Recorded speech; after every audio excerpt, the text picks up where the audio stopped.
Come on, y'all. Come on, y'all. Come on, y'all. The slam. The slam. All right, Paul, let's go.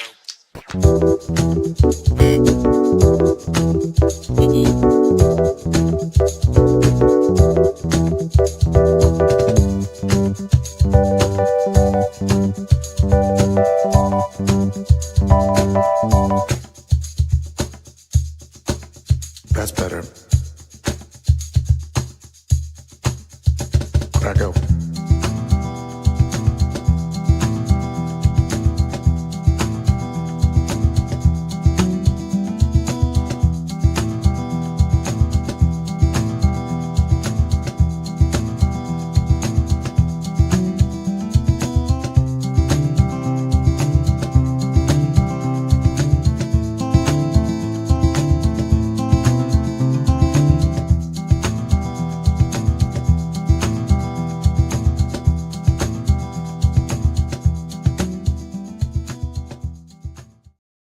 Good morning, everybody. It's October 20th. It is 8:47 a.m. in the Pacific.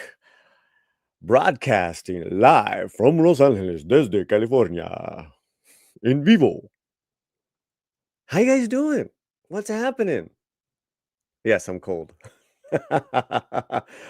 We have a great show lined up for you guys. We are going to really break down what in the world is Hollywood doing and what they're not doing. We know what they're doing, and we know what they're not doing.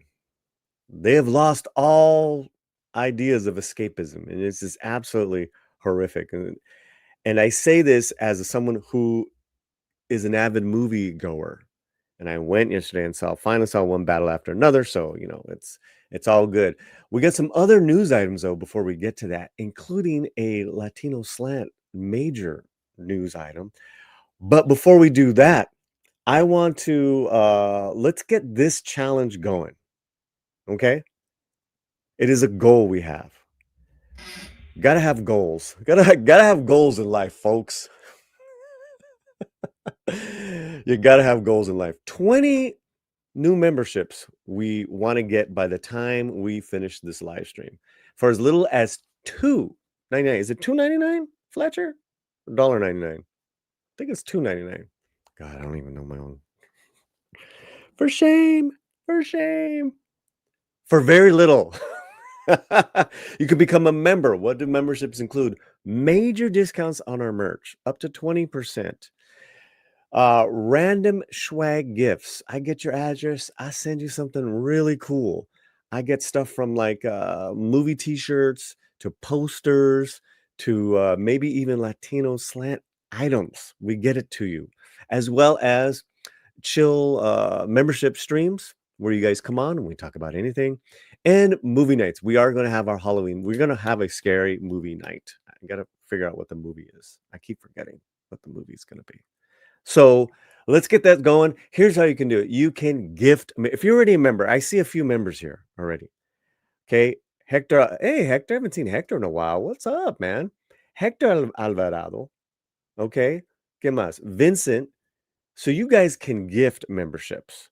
Then I see buddies like Barry the Music Man, Michael Nimmo, people who were members. Maybe you're not right now. It's time to renew. It's time to do it. Or it's just time to earn it. Become a member for the very first time. What's the first film in the thumbnail for today? DiCaprio, Tron, and the other one. Yeah. What's the other one? Let me check. So that's my pitch, guys. That's Dwayne Johnson as a Smashing Machine. That's Smashing Machine.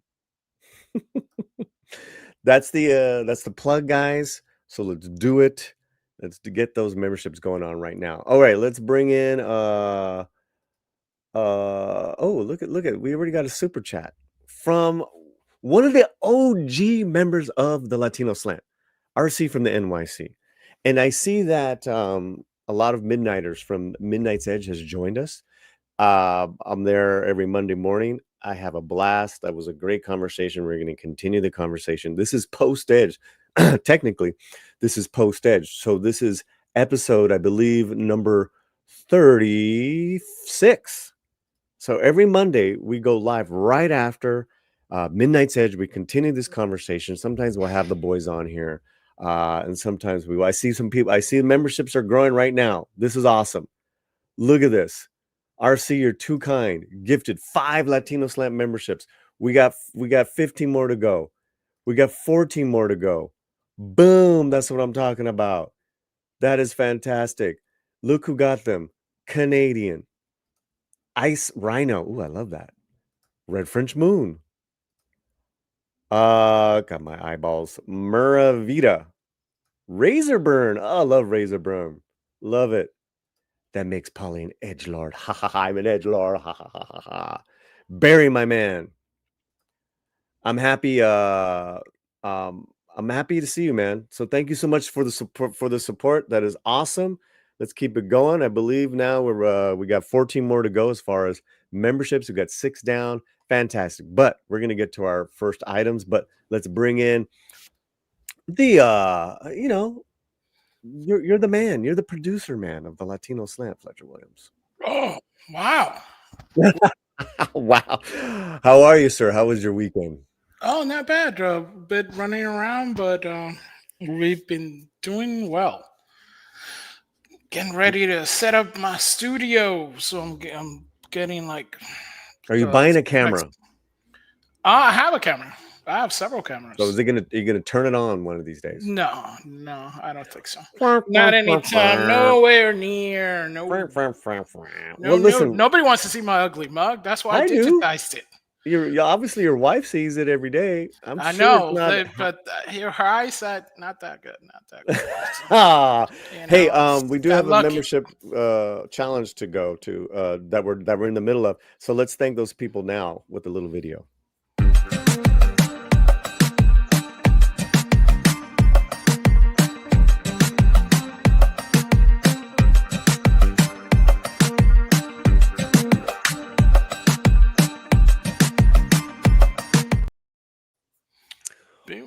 We have an announcement to make.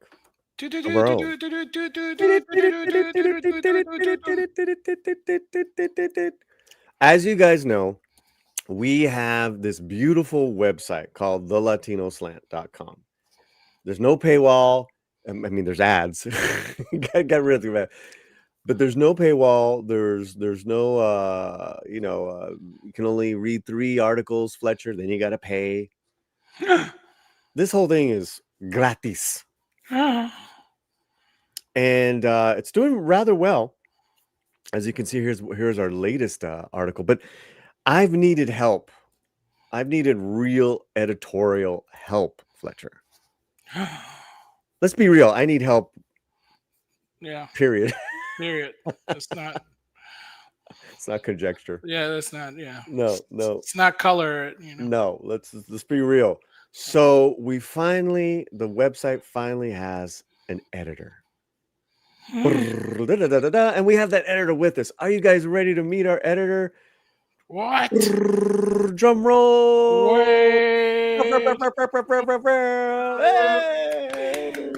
I feel so special. My gosh. They do that so well, don't they?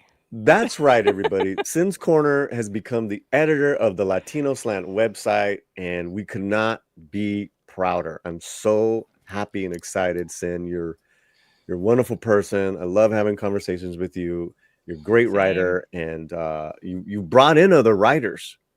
Yeah, it only makes sense. So good. Yeah. So, all right. So now that all the fanfare's done, why are you always a hater now? Getting ready to say something about how nice you were being to me. This is quite unusual. Yeah. I'm not so sure how to take it. I know it's a trap. Hey, Sergeant. Thank you. That's great.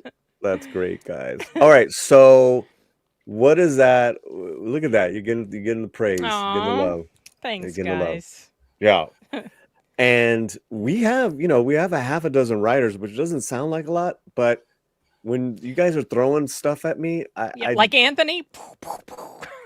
Anthony is a machine. He's on fire. And Yeah. you know, I needed the help, and this is just a great sign that we're growing, Fletch. And you know, again, we're happy to have you on board. So what can we expect? What's going on the latinoslant.com? You can expect the articles to look so much prettier. Oh, snap. Snap. I'm te- Snap. I'm Wow. teasing. So here's something you Spell just read check and today. stuff. What's going on? What's gonna happen? Yeah. I'm totally Speaking teasing. English, good. Oh, speak English good. Speak English, good. It's good, Tony. It's good or no good? See, you write the articles. Good. Huh? Yes, it's good. Yeah, very good. Write Oh the my articles. gosh. The articles be good. The articles have a lot of English. The English is Wow. good. Mucho It's Inglés. It's Yeah. mucho Inglés. Mucho inglés. It's mucho Inglés in the articles. I'm totally funny. teasing. They generally look good. You know, sometimes wonky formatting, you know, what happens Yeah. sometimes with WordPress. And I'm like, Polly, there's this problem here. I would contact you, say, hey, look, this text is too Yeah. small. So This is beautiful, man. I'll You be know? able to try to control it. Yeah. So yeah, that one was one I just put up today. Nice. For Halloween 6, The Curse of Michael Myers. A guilty pleasure of mine. I fully recognize it's terrible. And Anthony I expressed mean, he gave it a 3 out of as- 10. Yeah, it's not a good film, but I would watch this 100 times over rewatching Halloween Ends. I will never rewatch that stupid movie. Yeah. Yeah. Wow. Yeah, it's not. Wow. It was a lot of. This was the movie that gave me a nightmare after I saw the trailer. Ooh. Yeah. How many Halloween movies do they have? So they have these 6. Plus then they the have spell. H2O. Yeah. And then they Okay. had the Halloween Resurrection, which I have never seen and will never see. And then they had Halloween 2018 Kills and Ends. So they've had a lot, and So there's it's like these- 10? there's different, at least there's different timelines that you can follow. You can follow the Halloween 2, and H2O timeline, or you can follow Halloween 2018 and that timeline. And then, of course, there's Season of the Witch, which is their attempt to get back to their original plan of making this an anthology series. So the article goes over that stuff. Okay. It goes over, it mostly is talking about just Halloween 6 and how, Okay. you know, they tried to turn him into this mythological entity controlled by this cult, which really takes away. It's kind of silly. Yeah, it's Yeah, not. It's a terrible plot point. Right. That's kind of silly. Oh, very. All right. And then you also put up a gritty Western Yes. with heart and mystery. For Killing Faith. This was a movie I screened very shortly before it came out on theaters, and I kind of wish I'd seen it on the big screen. I was pleasantly good-looking film? surprised by it. Yeah, it looks good. It's acted very well. It's got an interesting premise, which I didn't know anything about the specifics. I just knew that these people were taking this journey through the West for a particular reason. I didn't know the reason. And it's quite interesting. It's different. It's different. It's a mixture of a couple different genres going on in this film, and I liked it. Read by Nature, going back to the Halloween talk, wasn't 6 the Paul Rudd one in the last appearance by Donald Pleasance? Yes, he died either while they were still filming it or right after they were done. And mean, that that was guy Paul was- Rudd's first film. Really? Wow. Wow. He played. He still looks like a kid. He does. He still looks like a kid. But he was playing the adult version of Tommy, who was the little boy that Jamie was taking care of in the first movie. So you guys can expect great articles, honest reviews. No, we have Rosa Para, Anthony A. Perez, D Movie Man, Alfredo Galindo from Mexico, who writes his articles. That's gonna be a challenge for you because he writes his articles in English, and he does have run-on sentences. It's not knocking him. I just have to. That's like a lot of editing. Needs a little editing. Okay. Yeah. All right. And then you have Sin. So and sometimes I throw in an article. You know, Fletcher, I keep telling, hey man, why don't you write something for us? Yeah, you should, Fletcher. Oh, yeah, because I have nothing, going on. Well, really, I totally get it. Just be moving and stuff. I got to set up my stuff. Yeah. Let's do that. Add some more to the plate, Sin. Add it to the plate. Yeah. How to sin. Chat CP Sin. Yeah. That's still awesome. Help you out. I'm gonna do that. One other thing is we're gonna also revamp our newsletter, and you're gonna be helping out with that because right now it's kind of, maybe once a month, maybe twice a week, twice every other week. That doesn't work. We definitely gotta get a little more, disciplined with that. And that's all on me, guys. That's all on me. So hopefully Sin becoming the editor of the Latino Slant website is I know it's just only moving on up.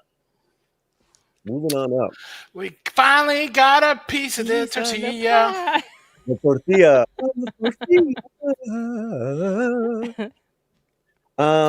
And look at all the little doggies are awake.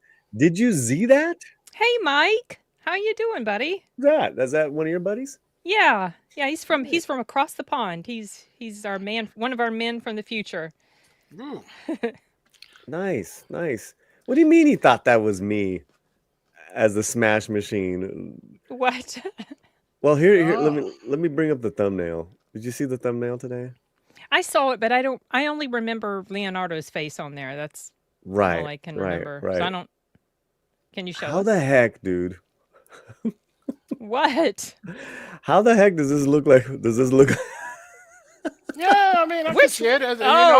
You have some really hot tacos, and you're like crying and like I don't know, man. Por Dios. It's summer. I don't see it. I don't see it. It's in the eyes. No, the dude with the stash and the gun. Well, they both have stat. Well, Leonardo and Jared have mustaches. Yeah. Paulie doesn't look like either one of them. I don't know. All I know is Michael Nimmo, you're not a member of the channel anymore. So you need to re-up, Fletcher. If you want to insult, you gotta become a member. I'm all for gringos insulting me as long as they're paying me. There you go. I'm assuming Michael's a gringo. Man. That's pretty bad of me there. But okay. All right, great. It's great to have you guys. If you become a member, you become an honorary Latino, so it's all right. You can do all you want. So one more thing too about the website is when you sign up for the newsletter, it's completely private. We don't sell the information. The only thing that we ask is it's your email so we can send you our newsletter. So that's it, guys. Well, cool. Anything else you wanted to add, Miss Thing? Oh gosh, put me on the spot. I can't think of anything. Just wish me luck. Good luck, suerte. Buena suerte. Thank you. Gracias. Okay, let's get to a news item before we talk about. It's all Hollywood stuff, guys. Come on. Okay. At the end of the day, and I think this is going to upset some people. Okay, let's hear it. Right. From The Sun, Gloria Estefan fan cast Rachel Ziegler to play her in her own biopic. Okay, hard pass. Well, rhythm got to her. So, wow. So, this has been confirmed by several different publications, but The Sun is the one that she talked to. So let's get to it. It's hard to believe Gloria Estefan is marking her 50th year in music. In a stellar career, one of the most celebrated artists of all time. She's won 8 Grammys, Fletcher, sold 100 million records, Sin, and has been awarded the Presidential Medal of Freedom. Any Gloria Estefan? Gloria Estefan? The only thing I just remember the What was it? Come and shake your body, baby. Do the conga. Yeah. No, you can't control yourself Yeah. any longer. Feel the rhythm of the music getting stronger. Don't you fight it till you try to do the conga beat. That's all I Dun, remember. dun, dun, dun, Can dun. you now? Can you imagine Rachel Ziegler doing that? Yeah, I No. just totally want to blank that out of my mind. I'm not Yeah. watching it. I won't watch it. So, No thanks. Just saying.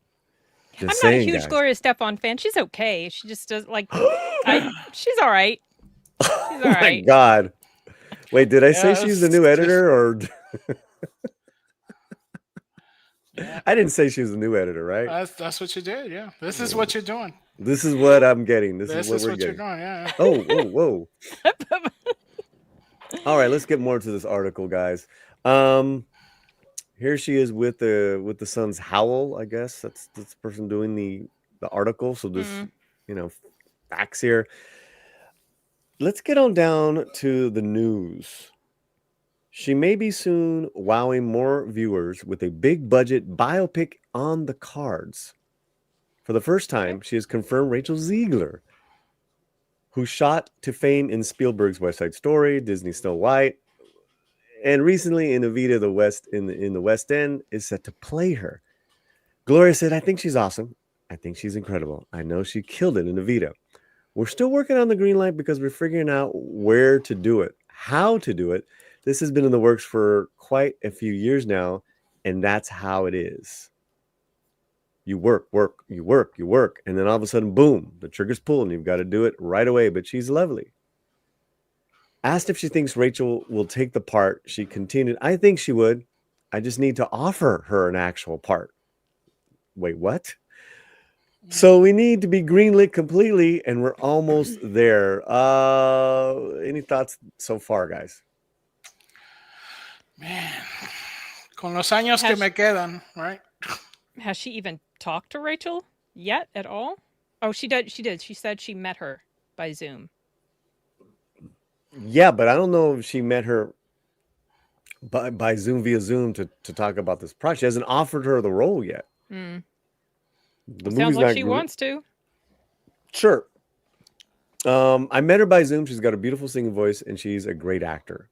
It was originally claimed that the film will be an adaptation of Gloria's 2015 jukebox musical On Your Feet, although that idea has changed. The singer explained the movie's not going to be the show. There's a lot in there. And as you guys know, she was born in Cuba. She fled with her family during the Cuban Revolution. Fletcher, can Rachel be this younger iteration of Gloria Stefan? Not in my opinion. I don't think she has a range, so she's probably just gonna be herself and get curly hair. I guess that would be the only difference I think we're probably gonna see. It would be interesting to see her sing in Spanish. But singing in Spanish. Thank you, sweetheart. I just got a coffee to hand it to me. It's the heaviest coffee we've ever seen. It sounded very heavy. It's coffee. It's either a coffee cup or a bowling ball. Bowling ball. Yeah, one of the two happened right now. It's like, here's your coffee, 50-gallon drum. Yeah. We covered this months ago. A long time ago. We were the only ones that covered this. Yeah, we were the only ones that talk about it for like, oh man, it was months ago because it was in the early things, so people rumored. And first we didn't know if it was Ziegler's camp kind of leaking it out, or just like it's a Stefan camp leaking it out, right? Right. And now we're getting from a few sources that this is happening, I guess. And I guess he was performing in Glasgow or something. And that's where they kind of got this tidbit about it. I don't know if the reporter kind of led the question or it came up organically. But we said this was a long time ago because I think it was either camp, had fielders out there. But I think with the connection, the OG connections that Stefan has, and the OG connections that Steven Spielberg has, which is Rachel Zegler's, secret deal, that, something, machinations were happening for a Zegler comeback. Yes, and that we've covered. So she had an incredible run in Evita, and then she did 2 sold out nights, just her singing, and then at the what is it, the London Palladium? Yeah, it's right. It's one of the. Go ahead. Yeah, it's one of those. It's one of the smaller theaters, like on the side row. So she did that and got a lot of rave reviews. Then they released a single, and it charted as far as Evita. Then recently she was, I don't know who the artist was, but she sang at Madison Square Garden with her. I think what she's done in the past year, since Snow White, has been the smart move. Go do Broadway, stay on Broadway, and keep it down. Right? Keep your thoughts and opinions to yourself for a while, and then maybe you'll get a shot at a movie. Coming out of last March, the only thing that she had on the books was an announcement that she'll be playing, ¿cómo se llama? Marissa Tomei's daughter in a true life movie of it was about a mother and daughter that reunite through YouTube. Yeah. And that really happened. So the last I checked, there's been no funding for that film.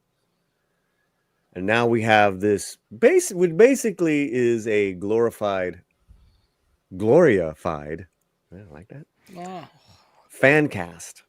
And I love Gloria Estefan. I love her story. And love a lot of her music. But I don't know if she's got the power to cast anybody. Because for her to say that means that she's got full creative control. Like, who you're doing this movie with? Who gave you all this money? Who's the director? To me, that's the biggest thing. Who is the director? Who's funding this thing?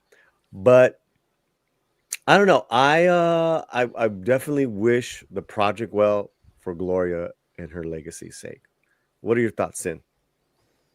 My thoughts are that I hope she finds somebody else.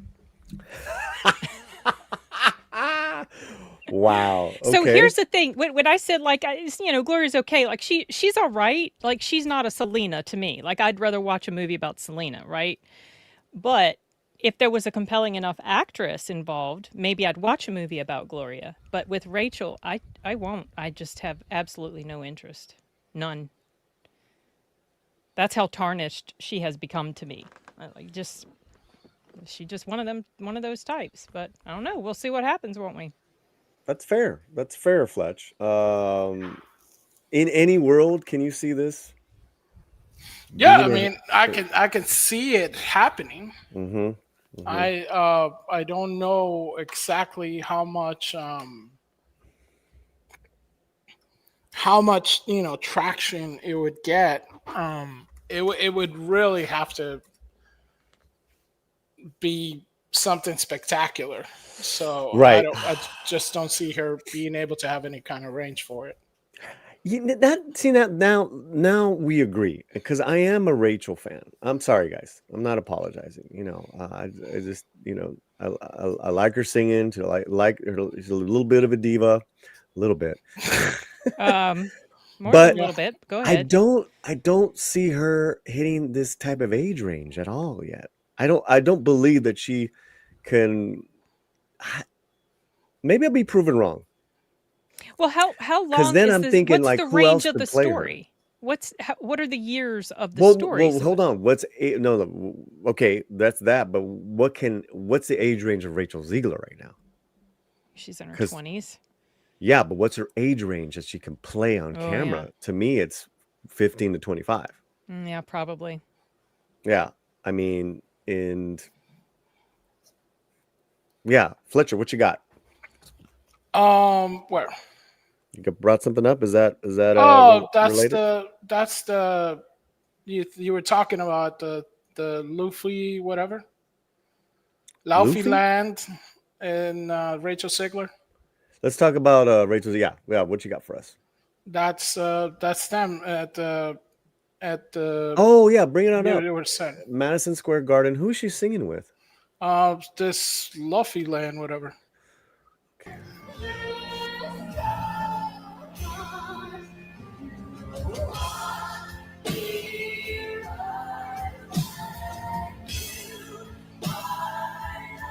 This is, I believe this. I think this is like last week, very recently, and a lot of people, went crazy, retweeting it, the whole thing. Okay, we can kill the music. Okay. So yeah. So my thing is, what is her age range, and can she pull this off as an actor?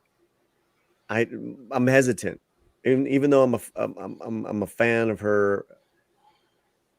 I don't think she can pull it off.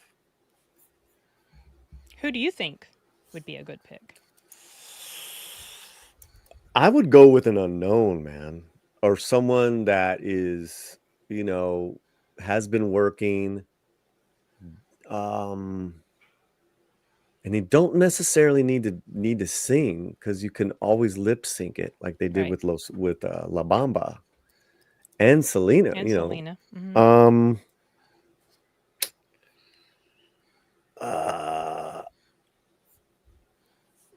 And kind of to pull off that thing that Gloria has. Let me think So like about not like a Camila Cabello or something like that. You know who would be good would be Camila Mendes. She's playing Tila. She's got a great look. She's got that little athletic build that Gloria has, and she can move. She definitely can dance. That would be a nice choice. Oh, I know who she is. And her name cachet is just going up. She's gonna be Tila, and she was in that movie Musica. She's been in a lot of stuff. Yeah. Janine Mason, and Janine Mason is Cuban American. She's got a big following, and she is a dancer. So I would go that route. Let's bring up Janine Mason. And Romy worked with Janine, and she was in what's that show? Roswell, New Mexico. She was one of the leads. She was born in Miami, Florida. She's 34, and she's beautiful. That, I think, would be a great choice. And she's Cuban, man. I mean, there is something to be said about a little, authenticity. Let me bring up a photo of her.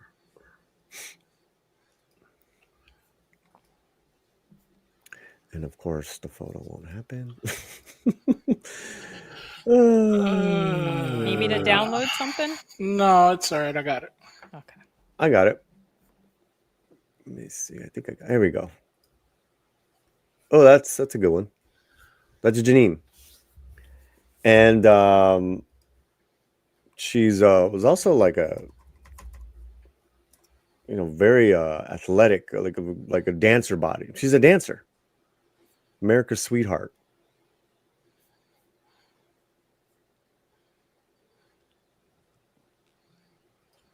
This is a good one. I'm trying to find others. What do you think of her look?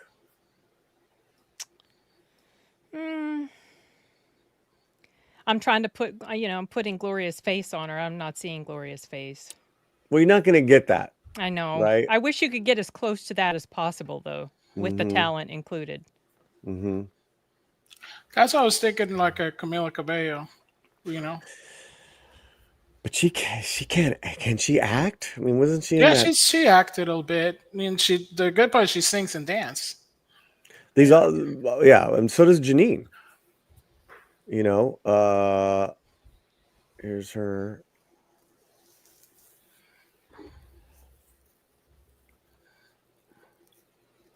I think we can all agree then these choices are much better than Ziegler. Well, Yeah, but they're almost. less connected. What do you mean? Yeah, they don't have, the backing of Spielberg. No, but RC from the NYC says Janine tore it up the season she won, so you think you can dance. So yeah, she won it.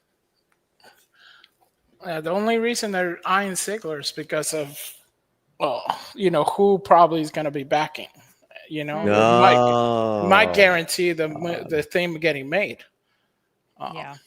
So you're right, man. So if that's the money going in, you got big Hollywood behind it. I mean, why would they even? I mean, especially Glory, Stefan and their group, they're always looking for new talent. That was always the thing. They always go for authenticity and talent, and they're always trying to find out who's the new hot. Why even talk about Ziegler, which is something that's already you're coming in with a little kind of like a little bomb to it. And unless there's some money behind it, I mean, you and Camera talked about this all the time, where it's like sometimes it's we won't greenlit unless somebody's attached, and then when somebody's attached, that money comes in. It's almost like there's like a prerequisite. I have a list of people who will greenlight this if you have X attached. So. Unfortunately, you're correct. And I didn't even think about that. Can Ziegler bring in some independent producer money that's loosely connected to the Spielbergs and to the Stefans? Does she have that cachet still, though? I would say 2 years ago. I think that. That cachet doesn't go away. Steven Spielberg is not going to drop you because you did anything. Spielberg is, he's still big time with all the stuff. So, but you don't need a lot of money to produce this. Say, all right, 20 million, 30 million. Easy. Yeah, easy. That's like a tax write-off money for them and stuff. So, and RC is right. Stefan. Yep. They're able to. They're able to do what I'm sure they have the acumen and equipment and locations set already. They have everything. The Stefans, they don't mess around when it comes to production. They're very tight on any production that they do. If you look at their videos, the stuff that they have done. Right now they're part of one of the number 3 movies that are out when we get back to box office is, they're involved in. They're still, big behind the scenes in Univision and stuff like that. So they have like everything to do it already. But in the English side, that, a Spielberg would open a lot of doors that wouldn't be open to the Latino side. Why not Ana de Armas? Too old. And baggage, because the Emilio Stefans they're very anti-Cuban government, and Ana de Armas was dating Castro. Yeah. Oh, before she left? Before she became No, that was recent. Very recent. Okay. That was recent. Yeah, it's a very big reason. So they will get hammered by the Miami community for it. They would never mess with that. Yeah. And she's Cuban but raised in Spain, right? Yeah, I don't think that would have mattered more, but the Castro thing that did a lot of Cuban Americans were really stuff. Yeah, a lot of the Cuban dysphoria. Yeah, sometimes has a sore point, and they won't let a sore point go. That would not move that section. So, all right. Well, what are people saying? What's our chat saying? All right. We want to know. Says Michael Denver for $2 says the Weeknd could play Gloria Stefan easily. Easily, and he brings his own veneers. That is true. Yeah. Probably the worst film of the year. He's got the acting range. That is saying a lot, guys. But does he have the range? Yeah. Oh, he's got range. He's got range to drive me out of the theater. Wow. Thank you, Michael.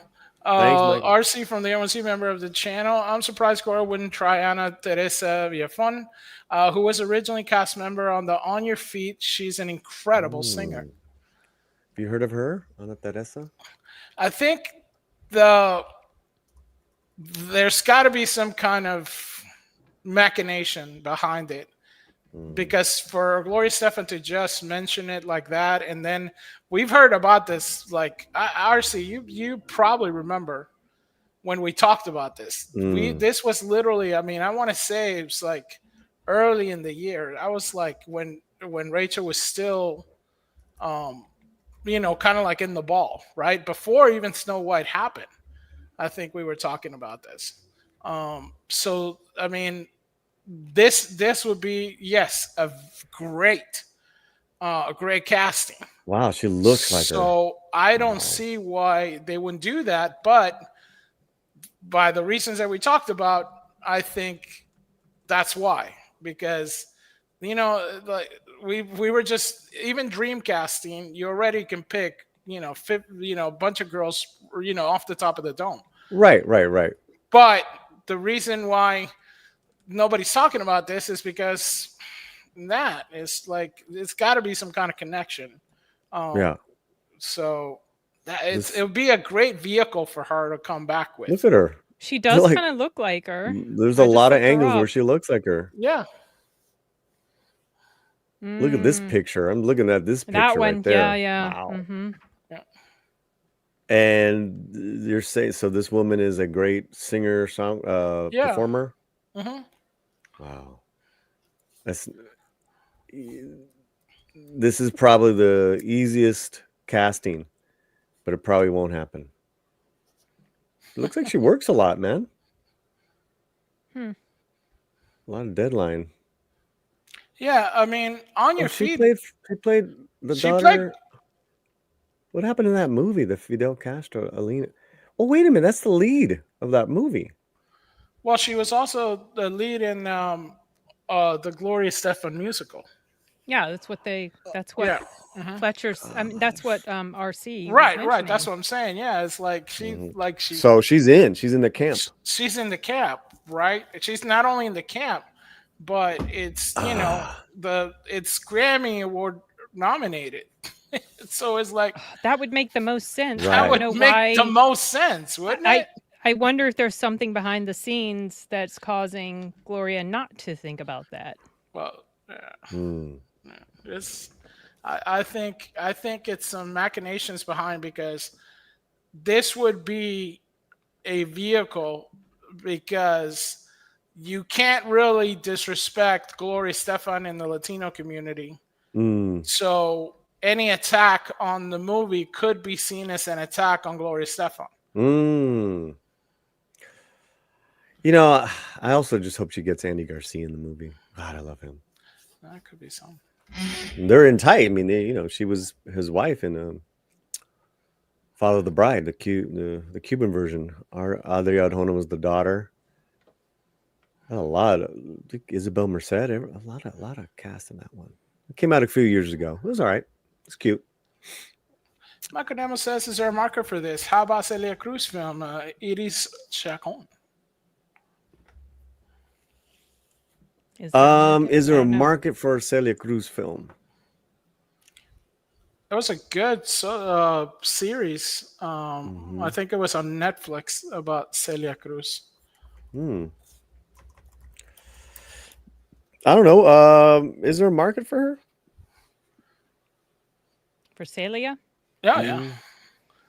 Or Iris Chacon is another artist. I've never heard of her. She's a Puerto Rican singer. Oh, okay. Yeah, I think she performed on Geraldo one time, and it was like kind of like most Americans kind of know her from that. Kind of like a Bidette thing. RC comes back again. I believe the movie's being based on a Broadway show. Well, then it's more to what you said, like, cast the Broadway. Well, but didn't she say, didn't it mention something in the article about that's not what it's going to be anymore? Or was I mixing it up with another title? No, I think you're right. It's like, that would be easy, right? But don't want to do easy. Bass player, 250 for 1999 American Hey, pesos. The nice. topic is out of my wheelhouse, but there's two universal truths for musical films. One, always lip sync the songs, Mhm. unless you're like Les Mis. And two, for the cast singing and dancing trumps acting. That isn't a two-way street. That's pretty good. I say I say it is in your wheelhouse. That's great advice. That's great. Great insight. Sin, what do you think? I think it's a good idea. I like that. Is Mhm. the cast singing and dancing trumps acting?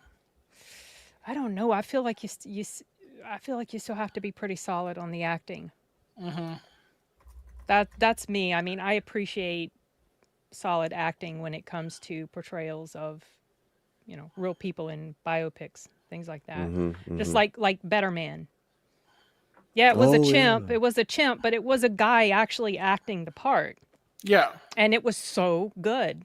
And the dancing was great because he's a dancer as well. So I feel Mhm. like it's important to have a great presentation of both. Okay. Good triple threat. Yep, exactly. Yeah. Yeah. Thank you so much, bass Thanks so much, player. player. Yeah. Let's play a Yeah. little video just for you. The low rider is a little higher. Oh, we need something also too for RC from the NYC. I know what he loves. We'll be right back. Oh, who's got their pajamas on? Oh, it's a slumber party. Oh my goodness. Oh, the slumber party time. Look at, oh, get it, baby. Oh, get it, boys. Oh, that's a very nice, oh, get it, baby. Get it, get your pajamas. Who is that? Very handsome babies with the pajamas. I mean, that video's almost 5 years old. So and, cute. they went to Puppy Palooza yesterday, Aw. and they came back with little puppy baseball caps. It was awesome. Aw. It was awesome. We got some earlier super chats. Do we want to get through those Oh. first? No, yeah, I didn't even know that. Yeah. All right. So we got Diego Flores for 1790. Paulie, should we call the La Inquisición burn Tron Harris? Was this today or is this from last time? I don't know. It says up there. It's I believe Sometimes- it's from today. Okay. Oh. All right. But definitely before shoot. Anyway, Polly, should we call La Inquisición burn Tron Ares? I don't know. Should we, Fletch? I mean, some people liked it, so I mean, depends on which side of Inquisition you're gonna be at. So it's I know that you didn't like it, Sin. You didn't I even haven't- watch it, right? No, I didn't. Yeah, I decided. Yeah, Sin I'm not- doesn't hate watch, so it's like it's not gonna. Well, it honestly, Fletcher, it wasn't even that type of situation for me. I just wasn't interested. I changed my mind, and because I'm not super into Tron, and I've got other movies to watch and reviews to do and things I got to take care of, so I canceled my ticket. Oh, Yeah. it's too girl bossy. It's all right. RC from the MSC, member of the channel for $5. That Good was morning and blessings, Latinos. Hope all are well and safe. Yeah, I think we read that early Yeah. on. Maybe we did. I don't remember. I don't know. Thank you. Yeah, we So- got that. We saw that. You got James Turtle becoming a new member I You think we're did. still At- 14. at the Still need Amiguito. 14. Yes, Yeah, yes, got all yes. that. We have. Mhm. We're in the middle of a membership challenge, guys, and we want to do 20 today for as little as $2.99 a month. You can gift them if you're already a member. You can renew if you were a member, or if you've never been a member, do it now. It's got its perks. We got 20% off up to. At our merch, we have random swag gifts, all this great stuff at the latinosland.com. Thank you so much. Yeah, if you act now, Sin will tell you what goes and doesn't go in guacamole. It's gonna Mexican be Iron Man hates guacamole. great. Really? That's interesting. Yeah. Hey, we baby. do have Michael Nemeth for $2 Americanos. It says he's 25% white. That's Which- right, because you called him a gringo, Polly. Yeah. That's those are rookie number, Michael. You got to get those numbers up, man. It's credit will thank you. Thank you so much. Thank you so much. All right, what we got? We have 4 dogs that just rolled on. 4 in here. dogs. Don't be like they're wearing their hats though. They're not wearing their hats. Do we have a picture of their baseball hats, honey? Maybe we'll get a picture sent to me. Ooh. Actually, I think I have one. Hold on. Oh, Hold yes. on. Show it. Do it. Do it now. Do it now.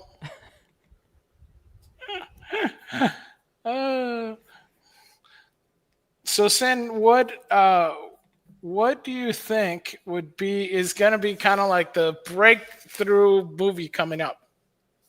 Breakthrough movie coming up. Yeah, what's next? What is Hollywood could do to get some goodwill back? Which movie will do that soon? Oh, I'm trying to think. I'm trying to think of ones that are upcoming. You may have to throw some at me. Right now, I've got Frankenstein on the brain because I saw it last week, and my review for that just went up, and my written review is on the Latino Slant. Latino Slant, what? I said it. It's on the Latino Slant. That's what I'm talking about. See, there you go. Now you're learning. Now you're learning. little by little. I'm a little slow learner, by little, but I'll get there eventually. I don't know. I'm trying to think of some upcoming, like big, huge blockbustery types. I'm kind of drawing a blank. I know we got Running Man coming up. Yeah, we got Running Man coming up. There's also Christie, which Avatar's big. Oh yeah, Avatar. Ugh. Let's see. Yeah. Oh yeah. Thank you. Because I was like, what movies are coming up? Let's see. Well, that Springsteen movie, is that going to do anything? I don't know. I don't give a crap about Springsteen. Well, there you go. Saints Corner doesn't give a damn Paranormal. Paranorman? Yeah, re-released in the theaters. That might do a little bit. Well, more importantly, we have Puppy Palooza video right now. Oh. So where's the video? Here we go. Here we go. Put it on. Hey guys. Aww. We're here at the Petapalooza, checking it out. We got lots of dogs, all kinds of sizes.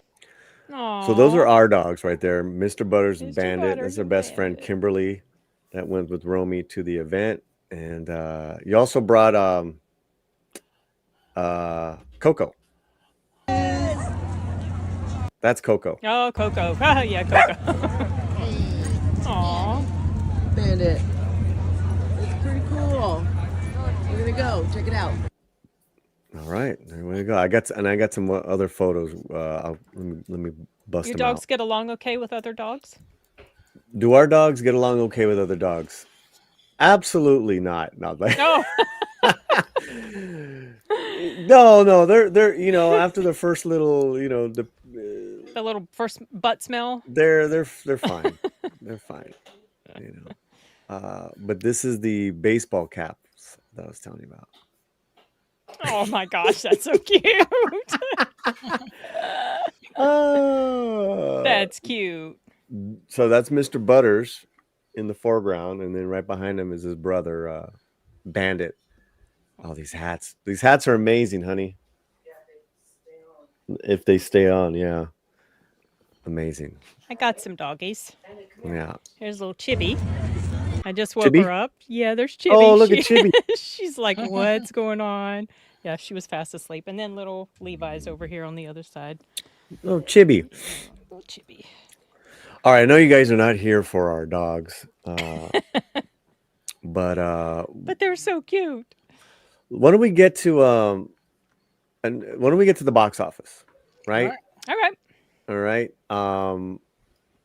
Because we need to talk from this list. Let's just go top 5. Whatever you want to. What are your reactions, your impressions from this list? Fletcher Williams. Oh, very low box office, even for right. Black Phone, which in October, you would think it would do well. Not that it needs to; it's gonna already make its money.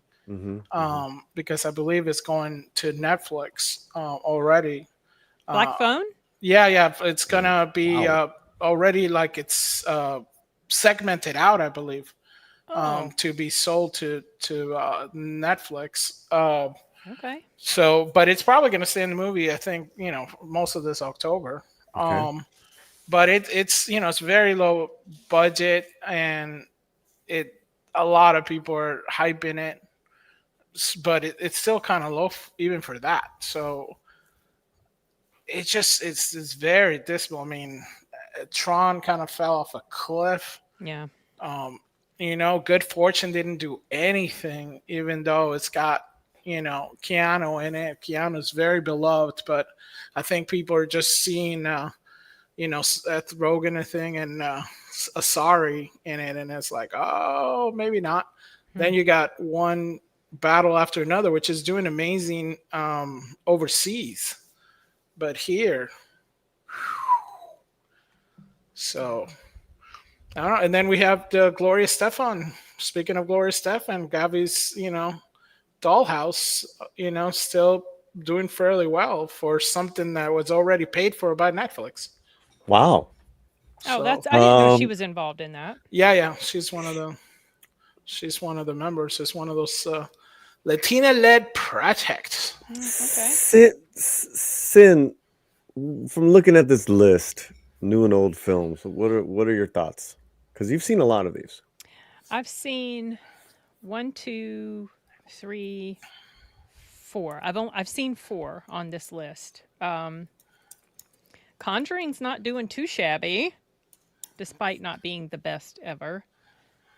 I am a little surprised that Black Phone didn't pull in more, but I don't remember how much the first one pulled in on its opening weekend. It got pretty solid reviews. My review for it went up last week, also on the Latino Slant, my written review. It's not as good as the first to me, but I felt like it was a pretty solid sequel, so I guess I thought it was going to do a little better than that. But what was its budget, Fletcher? Just on I think it was 40 on this one. Okay, 40. Because let me So look. it's probably going to have to make upwards of $100+ million. Yeah, 120 and 140, because it did have a lot of ads. But the first one did 161 million globally, but that one was 18 million. Okay, so it performed better opening weekend. The second one. Oh yeah, way better. Right. Yeah. Okay, that's good then. I guess I just it did kind of had overestimated like a little too. hype. It wasn't. Was it Black Phone 2 you're talking about? Yeah, Black Phone 2. You haven't did seen better the than first one. Yep. No. Yeah, better than the first one on opening weekend. Yeah, on Right. Like, opening weekend, which is great. Yeah. Yeah, this one was 30. So that means another jump. phone is going to be oh, dialed I up. hope not. I hope not. Oh, Really, God. I don't know want it them to is. keep resurrecting Ethan Hawke's character, the Grabber. No, know it is. it'll get stupid. If they do another movie connected with these characters, it shouldn't be, the Grabber should not be in it. It shouldn't. So you got Black Phone 2, Tron Ares, Good Fortune, One Battle After Another, Roofman, Truth and Saw Treason, Roofman, Gabby's yeah. Dollhouse, The Conjuring, After the what is it? After the Hunt. After the That's Hunt. that Julia Roberts. Right, movie. and Oh, Soul on Fire. What's Demon Slayer doing? I'm curious. How's it doing? Demon Slayer is hanging in there, number 11, and Okay. 1,200. 31 million? Yeah, 1.3 million this past weekend. Yeah, but that's the other thing. This Worldwide, is all it's huge. gravy for it, because gravy. it was already paid for by Crunchyroll. Yeah. So it's already paid for. This is one of those things where if that Netflix deal with, I think, what was it, AMC, plays out, all these, the movies, like the Netflix movies, the Crunchyroll movies, Sony, all those things, those things are paid for because they're going to go onto their paid sites. So they're already paid for. They put them out in the movie theater like they did with Demon Slayer. That's all gravy money, right? So- Bringing in new eyeballs and new gravy money. Yep. Okay, so let's talk thumbnail. Let's talk this big picture here. Is the huge Hollywood movies are bombing one after another. Tron, One Battle After Another, Smashing Machine, it is gone. Kiss of the Spider Woman, gone. Mm-hmm. Horror is right now doing very well. Right there, Conjuring still in the top 10. Then, like you said, Black Phone. What's going on here? Why are these films bombing with the general audience, which is who you would think a Hollywood studio like that's who's gonna make my movies hits. What's going on here? What are your initial thoughts, guys? I think most people are just willing to wait for streaming. Also, a lot of times writing isn't so great. No, definitely. I think a lot of these movies that are coming out recently, there seem to be more vanity projects for the creators than actually projects that are for the public. Which back in the days, those things used to be kind of art house, right? You used to have like, oh, the vanity project by this director, but those things cost $3 million, $10 million at the most. I don't think you could do a vanity project for 130 million. But I guess it did. So it just doesn't pan out for wide release and expect the audience to go like, yeah, this is ingenious. So it's kind of like a weird little conundrum that Hollywood's got itself in, because it needs to churn out things, but the things that they're churning out are too personable and too niche, right? Because nobody's saying you can't make a one battle after another or anything like that. They just need to be kind of smaller scale if you actually want to escalate it, as far as box office, because there's always been, Oscar bait and all that kind of stuff, but Oscar bait usually didn't cost so much. Exactly. I don't think there's really a good reason for the movies that are into the hundreds of millions of dollars, upwards of 100 and over, to cost that much. Really, and the movie theaters are not making that type of money like they used to 5-10 years ago. Right. So Hollywood needs to start being a little bit more careful with its wallet. Throwing money at something isn't going to necessarily make it better quality. They also have this idea that the more they churn out, the more eyes are going to come see things, but not necessarily, because then you have a quantity over quality thing going on. There's just so much garbage, and people are getting a little tired of it. No, completely. I mean, it's funny because, Sin, when you told me, refresh your memory, looking at the new releases, some of the stuff that's coming out to theaters are, like Twilight. All the Twilight re-releases movies of stuff. All the releases, yes. all re-releases. How many of those are there? Like, I recently rewatched Pan's Labyrinth on the big screen. Right. And Sleepy Hollow came back. Yeah. Silver Bullet came back. There's all these cool things coming back that I'm very happy to take the opportunity to go watch them, because I never saw them on the big screen. But there, the thing is, there is still a lot of good stuff to be found. It's just you have to kind of dig for it. And most general movie audiences, they're not going to dig. Like, I don't know what Good Boy did number-wise at the box office, but that was something worth watching. But it went wide, but it was still not the hugest release ever. Did you see it, Fletcher? No, I didn't. I haven't had a chance to go to the movies. We just literally getting settled. Oh, okay. And it's still kind of like, because I'm like, oh yeah, see, because this week I'm gonna do it because I got X, but my honey-do list is still a very hard to get through list. But I'm really hoping like in a month I'm gonna be well situated, especially since we moved more to a metropolitan area, so I have a lot more theaters to kind of go through.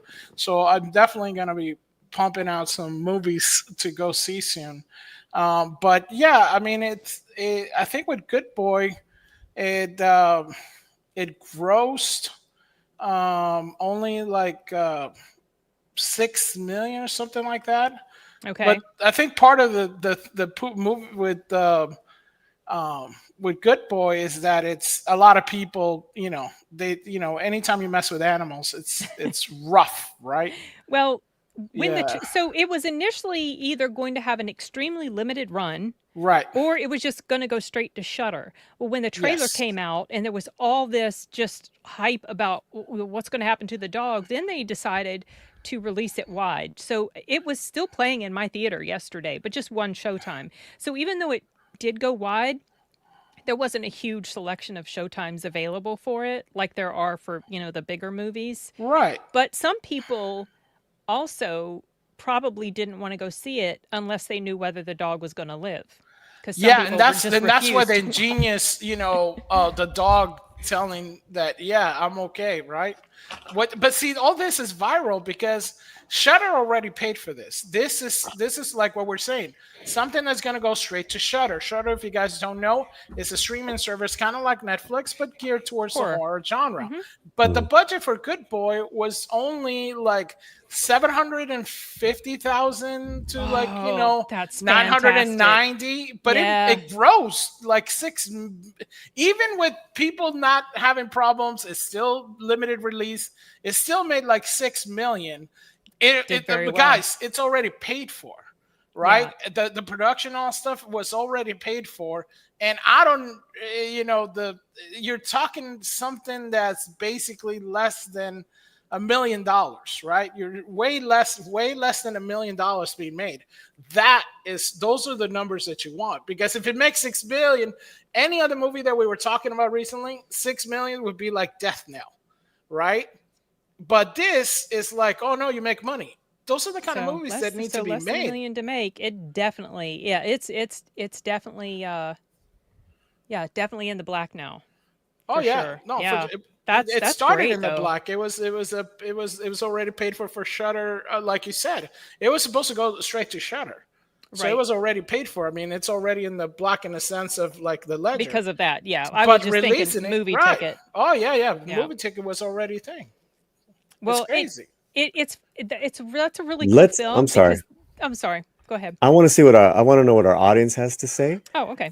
We got some starred comments and a super chat, so let's get to them. You guys are important to us. We want to know why these movies are bombing. What's going on?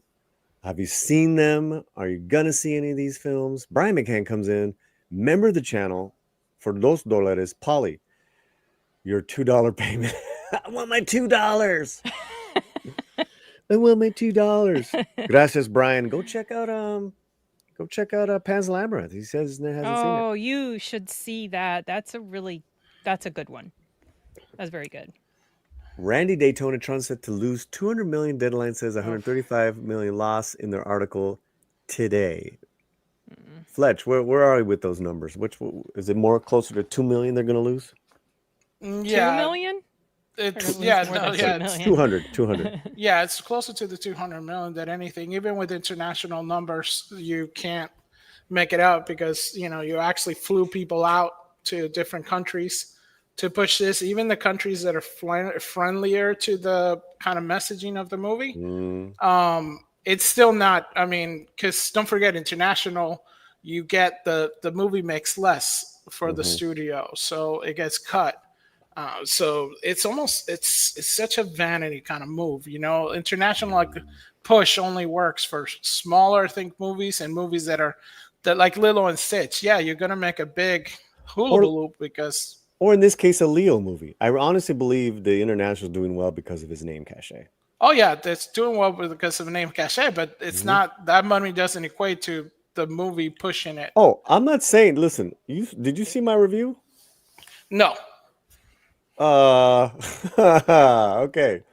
Yeah, Fletch. Repeat I yourself. do not like this film. But there's Hollywood's gonna spin it, saying this is the biggest P.T. Anderson movie ever. It's like, well, his movies are, like you said, they're art house films to begin with back in the day.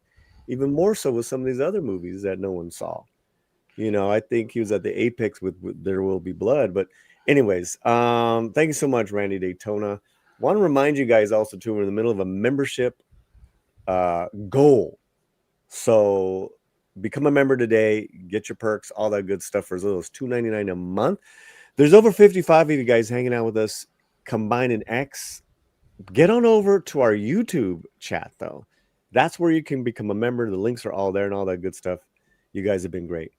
Uncle Remus, and The Conjuring is now on VOD.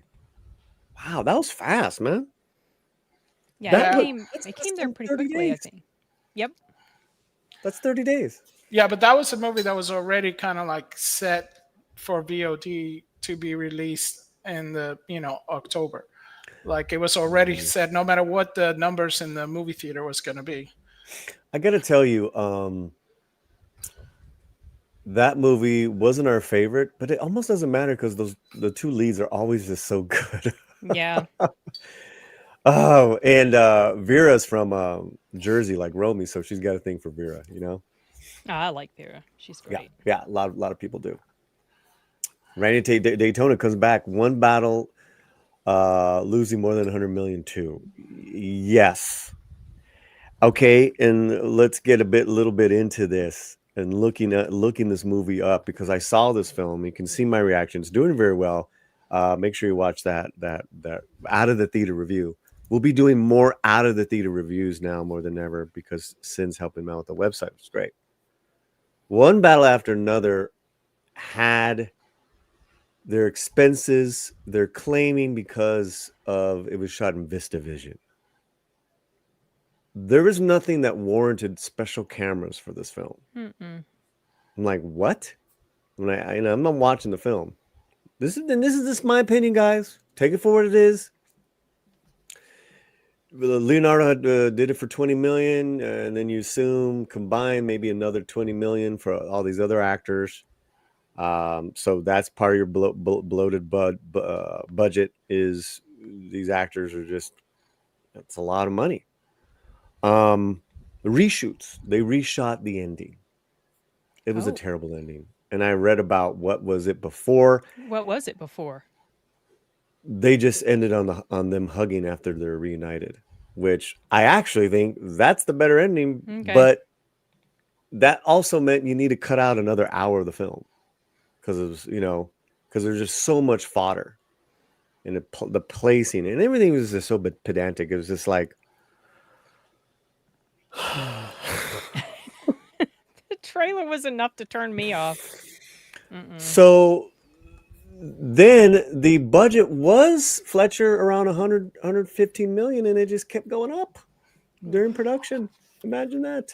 Yeah, I mean, they supposedly say it was 130 million. Warner Brothers had reported, but everybody kind of is whispering about that it is a little bit more than 140. Yeah. And they add a whole lot more for marketing. They say, oh, we added like 70 million for marketing, and with all the marketing that's out there worldwide, not just in the States, because it did get very well pushed in Europe. I mean, I saw kind of like sets being done like it did, I think, for Italy and Spain and France, and I don't know if I buy the 70 million that they supposedly spent on it. So there's a lot of money being pumped into this. Now, if Leo, kind of, drop some cash for that, it could be, because it's one of the rare times where he actually went out there and actually asked people to go see it, that it was very important to go see it. So important. I mean, if he, kind of like decided I'm not gonna stock my bar in my second yacht, then maybe maybe it did make money and we don't know about it because that's what happened. Yeah, so it's kind of typical Hollywood behavior with this movie, and I don't see where the money was spent. You're saying all these locations. It's like you're basically, in the Southwest. We could. I didn't get that. Was there, a couple of car explosions here and there, but What was Leo and Benicio's salaries? I don't know what Benicio's was, but like I said, Leo's was 20 million. Yeah. Okay, let's move on. What else do we got? I mean, it could be very expensive because it was shot in multiple locations in California and El Paso, Texas. That's what I'm saying. It was You like know, the Southwest. that's like Shouldn't have cost anything. Let's go crazy. It sound like they were jet setting all over the world to make I this know film. those frozen burritos. You know, Brian, remember the channel says these films are bombing due to poor writing. Period. I mean, a lot of that is true. That is. I totally agree, because I said that in my review yesterday. I don't mind the premise of, this, Antifa and this and that, if the story is great. Because at the heart of the movie should have been about this father and daughter, and it never clicked for me. And then there was just so much of the outside world that was in this movie that it was terrible. And I wasn't expecting that. I was expecting a really coherent, textured, multi-layered storylines from P.T. Anderson, like he's done before. And this was just so freaking 1 + 1 = 2. It was just bad writing. But again, that's just me. But it was shot in 35 millimeter, Polly. It's art. It's 35 millimeters. Better than the 70 millimeters they did for IMAX. It's so much warmer. We went to El Paso for this. Freed by Nature. Listen, you know what? I just want to say, I got family in El Paso, so I don't know what's going on there with your El Paso hate, but give El Paso some love, brother. I came through the United States through El Paso. We actually live in El Paso. But what I'm saying is that I don't think no shot location in El Paso is worth $140 million. I'm just saying, unless you know a different hipster in Paso that I don't. What side of the bridge are they shooting? Wow. Aren't you a hoot? Ay, por Dios. Okay. Was Black Phone 2 directed by Scott Derrickson? Yes, and also written by the same writer as the first one. Okay. I think Scott and the C something Cahill, whatever, I think they both worked on the writing of both films. So the same team was there, which is probably why I enjoyed it. And it didn't feel like it went completely off the rails. Mm-hmm. But I do like the first one a little more. Yeah, Romy loved that person, so she wants to see this one. Well, I'm curious to hear her thoughts. Sure. You need to watch the first one first, though, Polly. Watch it and then go. See they go with all the girls. Like, she's going to make it's going to be a girls' night. Okay, that's a girls' night. Okay, well, let me know what she thinks. No, I'll let you know what she thinks. Yeah, it's cool. My cousin really likes it, but they like anything. Horror. I know she made me a hell of a cup of coffee. Boom, and there goes thump again. Yeah, big heavy. Big heavy stuff, like it's the coffee is like it floats on air, but the cup is like 20 pounds, so Polly can build them guns. Oh my God. Solon Thornton, besides the writing, the marketing for films now has been bad as well. It has. That is true. There's been a lot of mistakes with marketing. Yeah. I mean, there's been mistakes, and then there's been mistakes, right? And one battle after another, they are marketing this as like so important to our society. Yeah, the message. That everyone's life is going to change once they see this. And for sake of argument, that's why I went to go see it, because I had no plans to see it. And now I saw it. And I'm like, I enjoyed Kiss of the Spider Woman more than this film. More. Okay. Absolutely. Because at least I was entertained with the musical numbers and the production. That to me, I think it was made for what, 30 million? Fletch, Kiss of the Spider Woman. It wasn't a big budget, but it looked like more money was spent on that film. Right? It was, with the music numbers, it was gorgeous, all that good stuff. I'm just saying. And I loved J-Lo singing and dancing in it, and I loved the Tonantu kid. Yeah, like 34 million. I don't like any of these characters. They're awful. Awful people. on both sides. But only one side, like you said, suffers any sort of real consequence Right. for behavior. And Yeah. and if you're going for something that's absurd, then you got to go all the way with it. Right? If it's theater of the absurd, and put on my dramaturgical cap on. You must go full absurd. It didn't know what it wanted to be as well. And I love the acting. Don't get me wrong. The actors are amazing actors. But, anyways, let's move on. All right.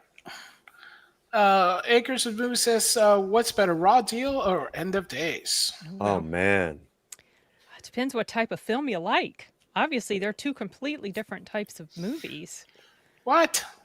They are.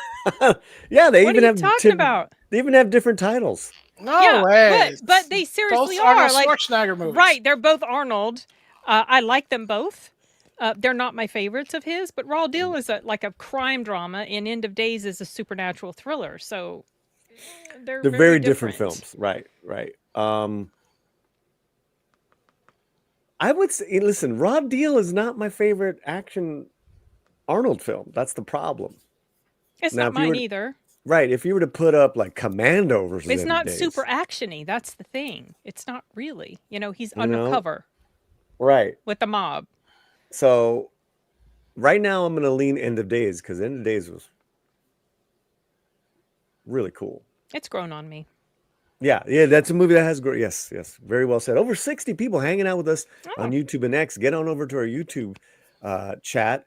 We're chatting up with the new editor of the LatinoSlant.com, Sin, and the old producer of the Latino. Oh, producer. Old. So old. I want to also bring up that my doggy's baseball caps. Oh, look, so teeny. Teeny. Oh. Mr. Butter's head is so freaking small, guys. It's extra small. Oh, We got the hats in the back. that's cute. There you go. It's a good look, There you Polly. Hold What your else head do we just have, right. Fletch? We're going for the next one? Comments? No. Okay, so we last left off where the marketing, right? We're talking about the marketing, like how they just get it wrong and then they get it wrong. But it's all about themselves, guys. Now more than ever, Hollywood's making these movies for themselves because they know what's important. They know they're going to save us, all that stuff. And right on cue with that, it's all about the awards, guys. And let me tell you right now, the flavor of the week with this award season is going to be end fascism, right? God. Fight fascism. Got to fight it. That's a popular message in Hollywood. Okay. So last year was what? Emilia Perez. So here, this is Hollywood Reporter. Oscar race picks up steam this October. The Hollywood Reporter's executive editor. Maybe we should make you executive editor. Fuck, that sounds stupid. Of awards coverage, offers his latest take on 12 categories. PTA's is in the lead for best director of his film. Full break. I don't want to go through the full breakdown. There's no way. But the Feinberg forecast. All right, Feinberg. Por Dios. Here we go, guys. For best director, PTA, One Battle After Another. Chloe Zhao for Hamnet. Ryan Coogler, Sinners. Joaquin Trier, Sentimental Value. Kieber, Mendoza, Fio, The Secret Agent. The one you were talking about earlier. The one I want to get some coverage on. Okay, thoughts on these directors and their movies, Fletcher Williams. I think they're probably gonna either be in between Ryan Coogler and Chloe Zhao. Oh, you think Chloe? I'm thinking Yeah, Ryan and because- Paul. Yeah, the two hetero males, and I think Sal, they kind of want to help her out since they feel she was wronged by the Eternals. Didn't she already win though? But that was for a documentary, Nomadland? wasn't it? Nomad Land is not a documentary. Let me look it up. Maybe she didn't win it. I know she has been nominated before. Nomad Land. 2020 film.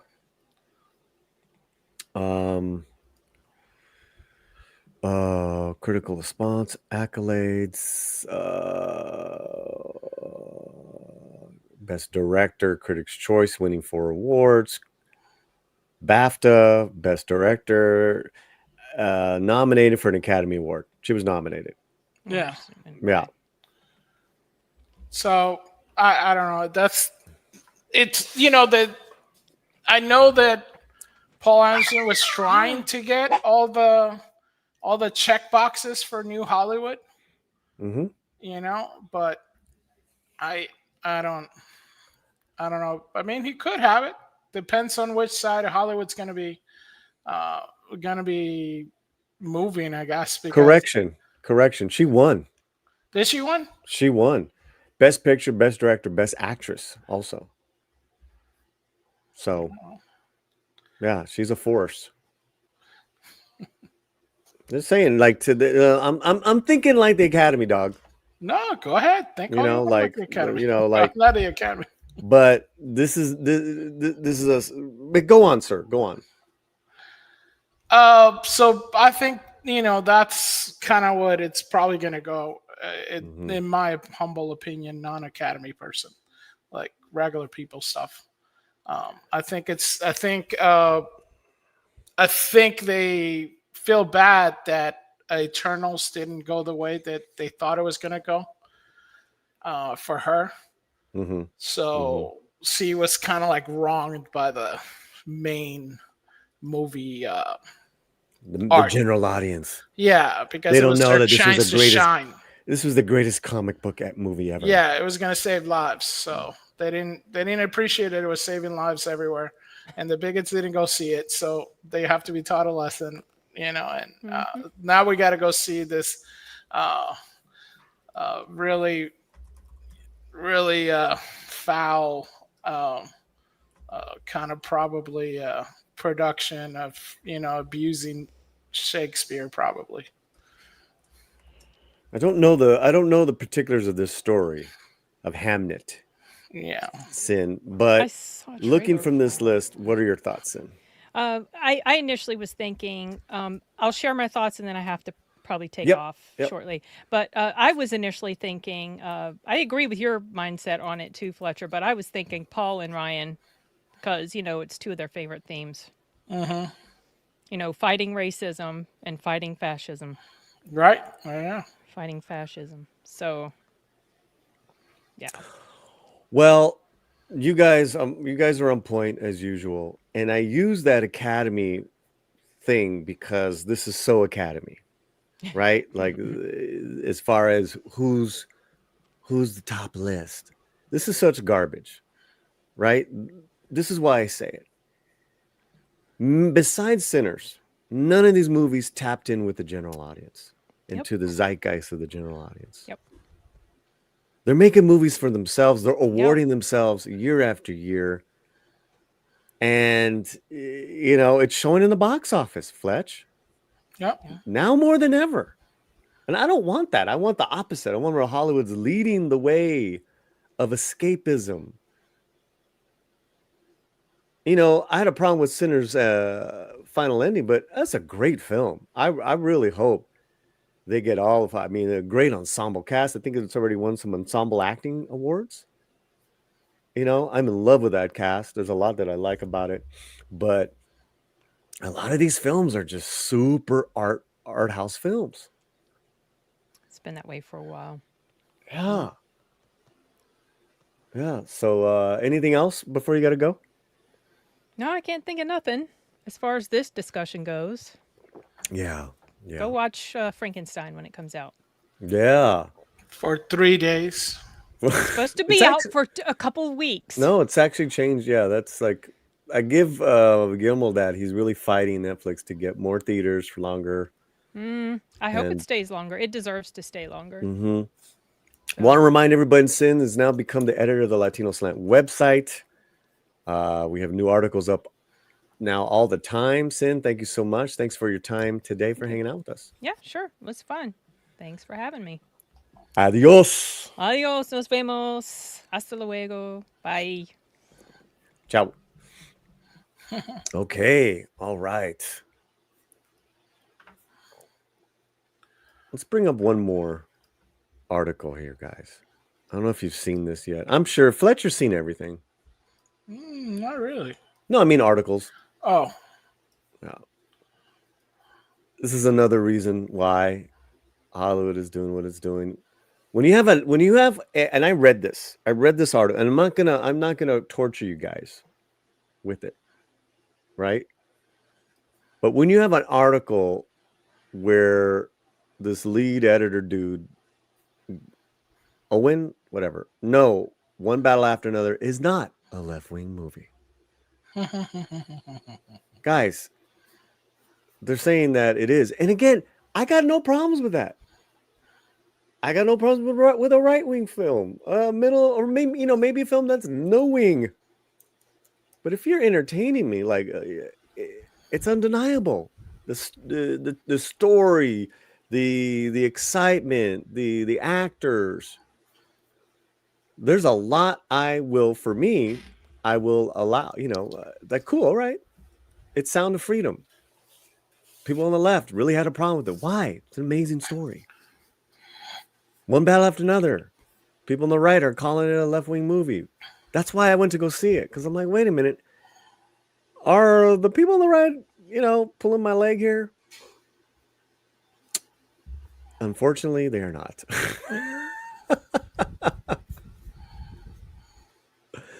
But listen, this is an absolute ridiculous waste of time and space when this article has to come up and you're explaining that it's not a left-wing movie.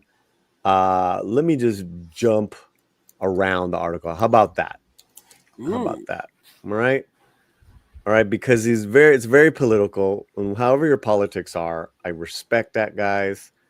For the debate, I think tagging the film with a leftist label feeds into the very same cliche mindset that Ellis thinks he's fighting. And then that's the author Bret Easton Ellis calling One Battle After Another. It really aligns with this kind of leftist sensibility. And again, I don't think there's anything wrong if your film aligns with a leftist or rightist sensibility. It's this. If it's good, then I'm like, whoa, okay. So, it goes on to say, I think a lot of attitude of the entertainment media has been reflectively treating One Battle After Another as if the film itself was raising a revolutionary fist and as if it were something left-wing about attacking authoritism. There is not. I don't know what movie this person watched, but it was pretty evident that it was, and that you not only can get away with certain things you do, but to keep fighting the fight, which was very hollow, which was a very hollow thing where it should have been about this father and daughter coming back together. And they say here that that it's really about, it is about the father and son, the father and daughter. As someone who loved the film, I find it to be a potent statement, but it does not consider it a left-wing vision. I thought I would try to clarify why One Battle I've never really escaped the label, regardless of which side of labeling is why. And he goes on, the film borrows from late 60s, early 70s revolutionaries. Guys, in particular, the Symbionese Liberation Army, it was like a fever dream. That's what the French 75 was inspired by. These guys intentionally killed innocent people. I'm sorry. There's nothing romantic about that. at least in the film, running on empty, which was about two people who were part of this, Judd Hirsch and Christine Lottie from the 1980s. They face consequences at the end of the film. Their kids all, in the whole thing was the relationships with, well, what about these kids who grew up always having to oh, we got to go. We got the word, we got to go. How does it affect those kids growing up? That was great.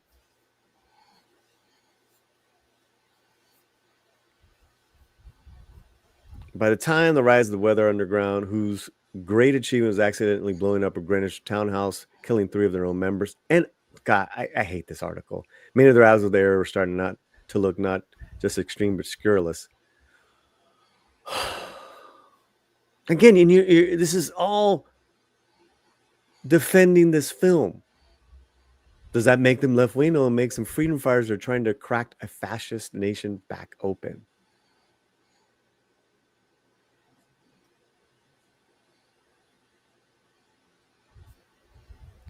How could anyone think the film starts in 2000? Then they talk about the timeline, which is kind of a little convoluted. Again, it's just not good storytelling. The film's ragtag band of radicals are not glorified. Yes, they are. They're so glorified. And I don't know about you guys, but Perfidia Beverly Hills, played by, what's her name? Tiana Taylor? Mm-hmm, I believe so. I think she's got great presence. I hated the character. It was an over-sexualized freedom fighter who was so selfish and an awful person that she peace out, Leo and daughter, I'm out of here. Terrible character, guy. And then you have this loving letter she writes to her kid at the end with this, cue the score, the sympathetic score underneath. I was like, what? That is called romanticizing, dog. I don't know what movie you watched. The Attack of For Being Far Left could almost be Uri Salvador. Yeah, I already talked about that. Yeah, so you guys are getting the thing here, man. As a weak argument, I'll argue with this dog any day. And that there are people in America who still want to stop it, to suggest that portraying all that is left wing, even if it's the side you think you're on, is playing right into the propaganda. It's to win the battle of self-righteousness and to lose the war. There you go. You're in there, dog. You're a guerrero, I guess, right? You're a revolucionario. Behind your pen, Owen. Good Lord. We have lost escapism, man. Fletcher Williams, any thoughts on what I just said? Stuff I've read? I always thought Owen made a great revolutionary name. Okay. But listen, so let me say this, and I don't know if I said this in my review.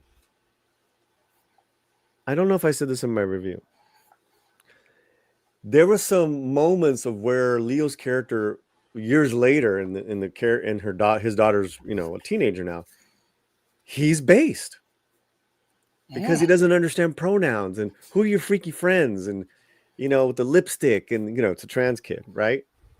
And he's kind of taking the piss out of that. I'm like, oh God, that's interesting. That's funny. And she's like, hey, Dad, da. I wanted more of that, right? Like these endearing little, conflicts that a father has with a daughter who's like a part of a new generation of kids.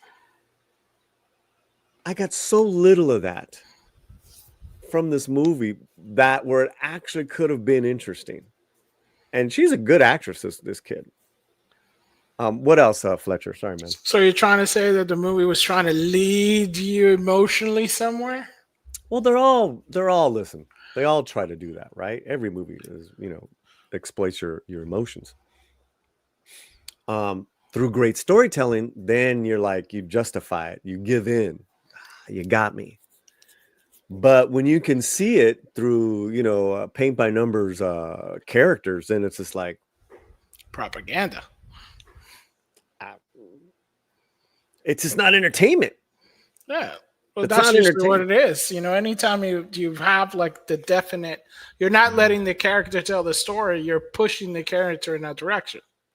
And again, this is one person's opinion, but this is coming from me, which I believe in these circles, I'm known for being more liberal minded. Yes, huge leftist. Huge. Like if anyone who's going to like, oh no, this is like a really good film. Could have been me. Well, you already said it. You said it earlier. I like Kiss of the Spider Woman. So it's like you're gonna be the target audience. But Kiss of the Spider Woman, there's a history there of storytelling with this with the story with Kiss of the Spider Woman, and it's in the story, right? As far as these two men in prison, et cetera, and then the escapism of their plight with these movies that with the storytelling that Molina says. To me, that's way more interesting than this, hands down. Right, but but yeah, I'm saying they're promoted on the left side of the spectrum because no right wing person is going to go see it. well, they should though. People should be open to seeing great stories. And I said that whether it's from the right or from the left. That's like saying, "Oh, the left, they didn't go see Sound of Freedom." Why? They didn't, They should have. but they didn't. Right. Why aren't people from the right going to give? Well, first of all, no one saw Kiss the Spider. No one says, not even from the left. No. But do you get where I'm coming from? No, I understand what you're Yeah. coming from. Yeah. I wouldn't. I don't. I don't expound to those glories. That's all right. Idealism, but I can understand where you're coming from. Yeah. And I would never force anyone. Oh, you can't, I can't talk to you if you're not seeing, it's like, I respect that. But again, for me to like finally have a conversation, I had to go see this movie. I didn't want to see this movie. I think the fact that Hollywood is making movies that people who love movies don't want to see movies is the biggest Hollywood problem. And we got it right there. They've lost escape. What's the true escapist movies this year? Let's go. Let's figure that out. 2025, where people have real problems, right? What are people's real problems nowadays? Safety, jobs, economy, family, health. People living and dying every day in our families. God bless us all, right? Knowing that, Fletcher, I want to turn on a movie and escape. What can I see this year so I can escape my daily problems, Fletch? Avatar. Okay. Coming. It's December. Well, right. That's what they want to see. Lilo and Stitch, Minecraft. Yes. What are the top movies that of the year? The only two movies that cracked the code were movies that were so had some family aspects to it, and it was family. It was a movie that you could take your kids to. And I would say The Unexpecteds, that's just released now on DVD and VOD. Paul Chato loved it, and his review and interview with Alejandro's up because The Unexpecteds is about a caper. It's silly, it's action, it's zany characters.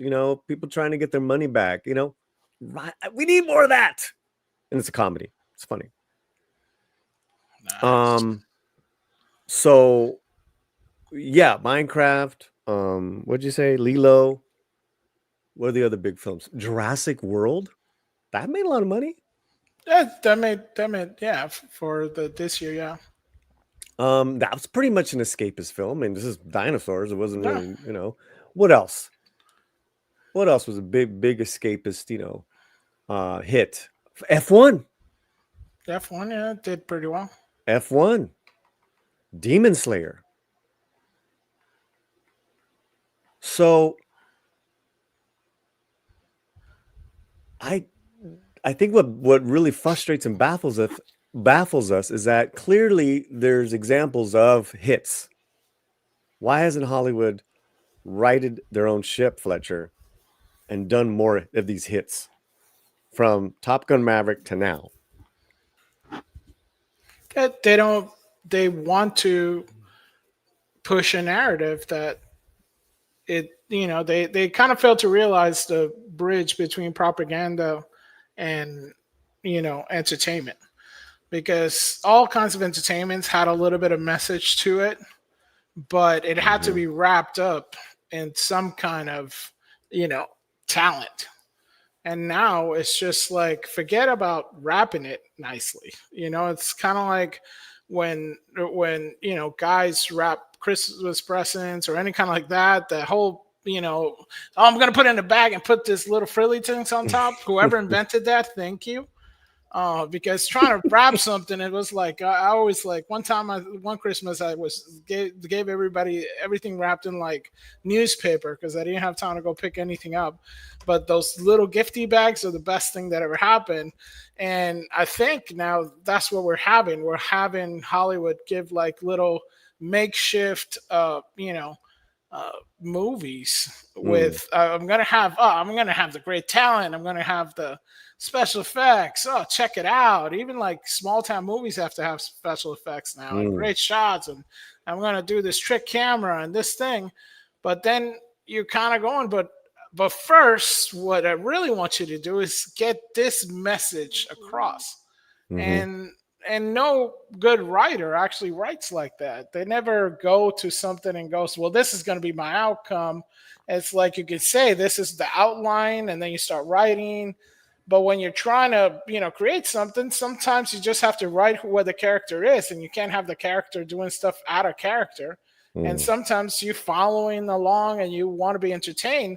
And like you even said, you were longing for more, time with the kid and things that could happen in between them because, the character doing stuff, entertained you. Well, but and Leonardo is very entertaining as a movie star. Like it's an interesting character. I just wanted it more self-contained, and it wasn't. Because it's not about. They're trying to veer you. No, absolutely. Right? No, I get it. Kind of said, "Hey, I know you like this, but that's just to get you into the door. Right. What you really want is ta-ta." Right. And it's like, but at least guys that under some great storytelling. It's like, oh boy.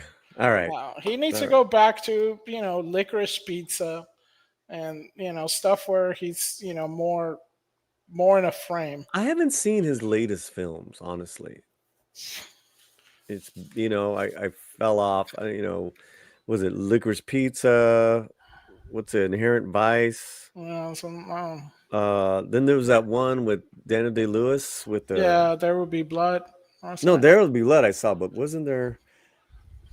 PTA's movies.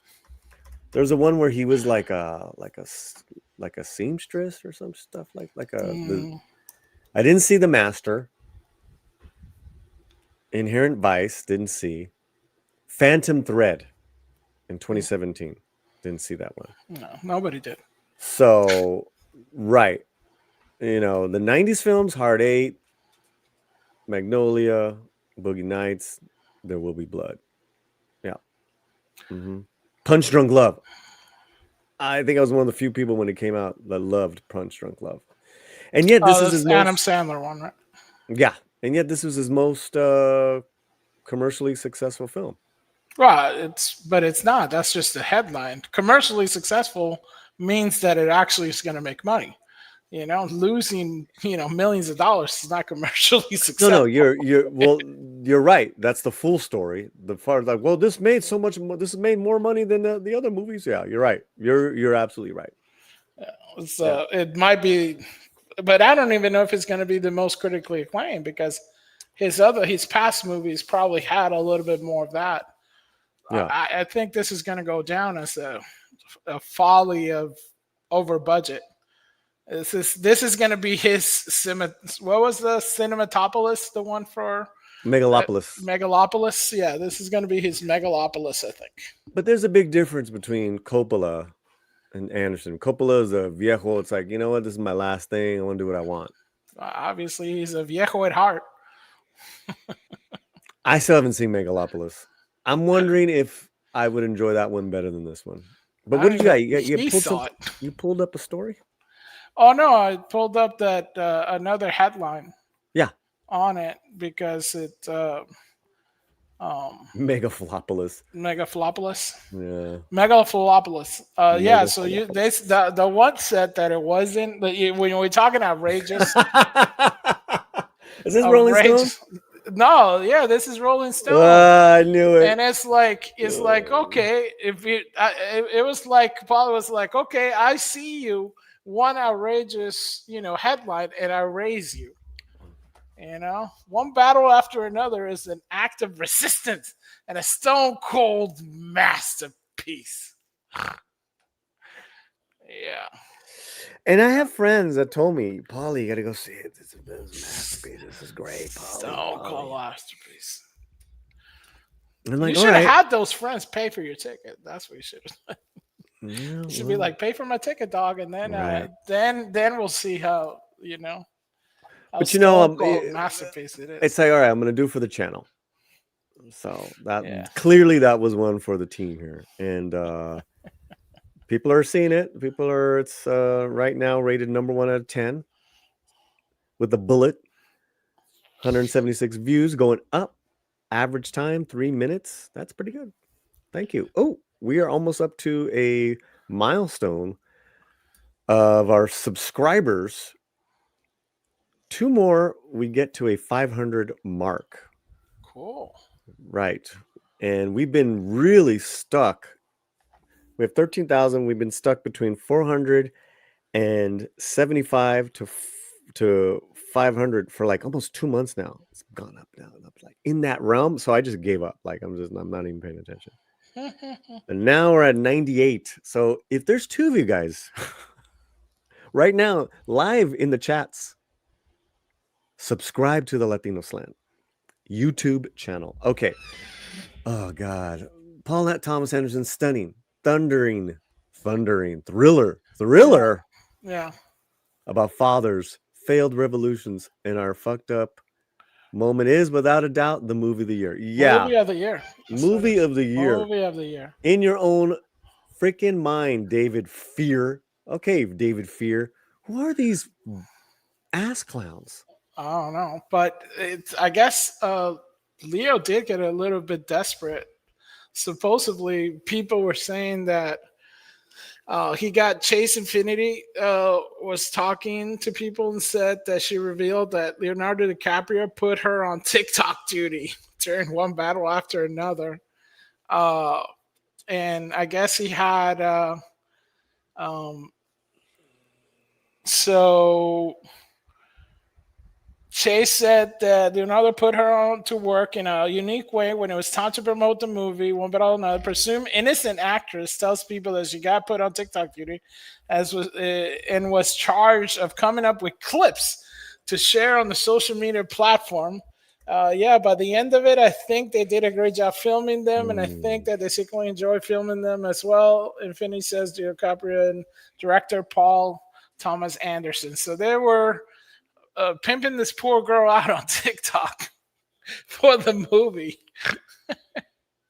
I like her I like her screen presence.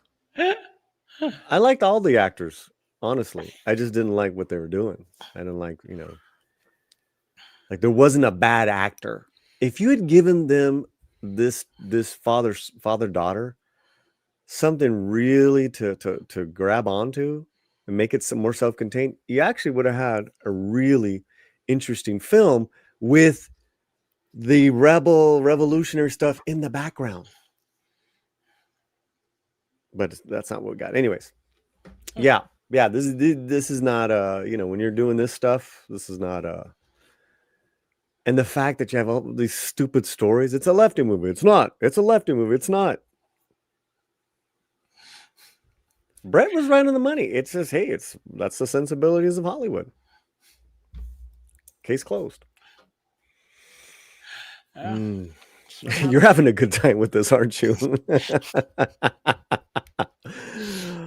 Okay, Kill. I think we've exhausted one battle after another in Hollywood. I think we've gone I over think all the Hollywood exhausted it. we are definitely exhausted from Hollywood. We're not exhausted from getting new members. We have the memberships challenge still going. Thank you so much. And we have super chat. We have comments and super chats to get to, and then we're gonna wrap up with a hodgepodge. I got a little hodgepodge for you. Let's go. All right. We got Michael Nemo for $5. Found theory online. Early Simpson writers wrote stories based on weird old media by eclectic nerds. I mean, that's a diversity there within a subculture. I'm down with that.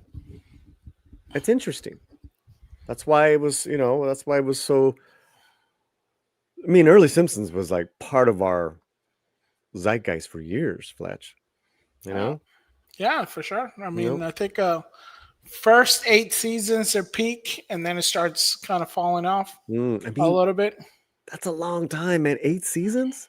Oh yeah, well, it's it was very prolific to be peak. Yeah. Okay. Thank you.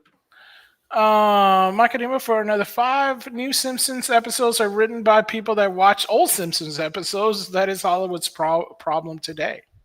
I don't watch. I can't remember the last time I watched a new Simpsons. Yeah, you don't want to. It's really bad. Is it bad? Okay. Yeah, it's really bad.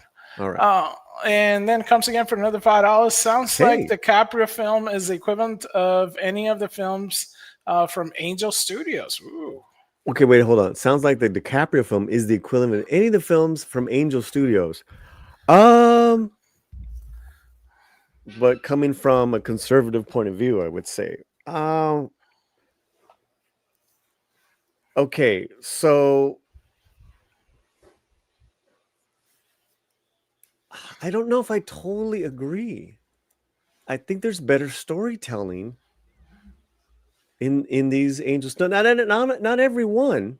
Don't get me wrong, because there's many different films that Angel Studios puts out that they distribute. Maybe being a little more specific in the film from Angel Studios, because I'm trying to okay, well, what film are you talking about? Now, if you're talking about just Angel Studios as a brand and what they're trying to do, you're saying Angels is so preachy. I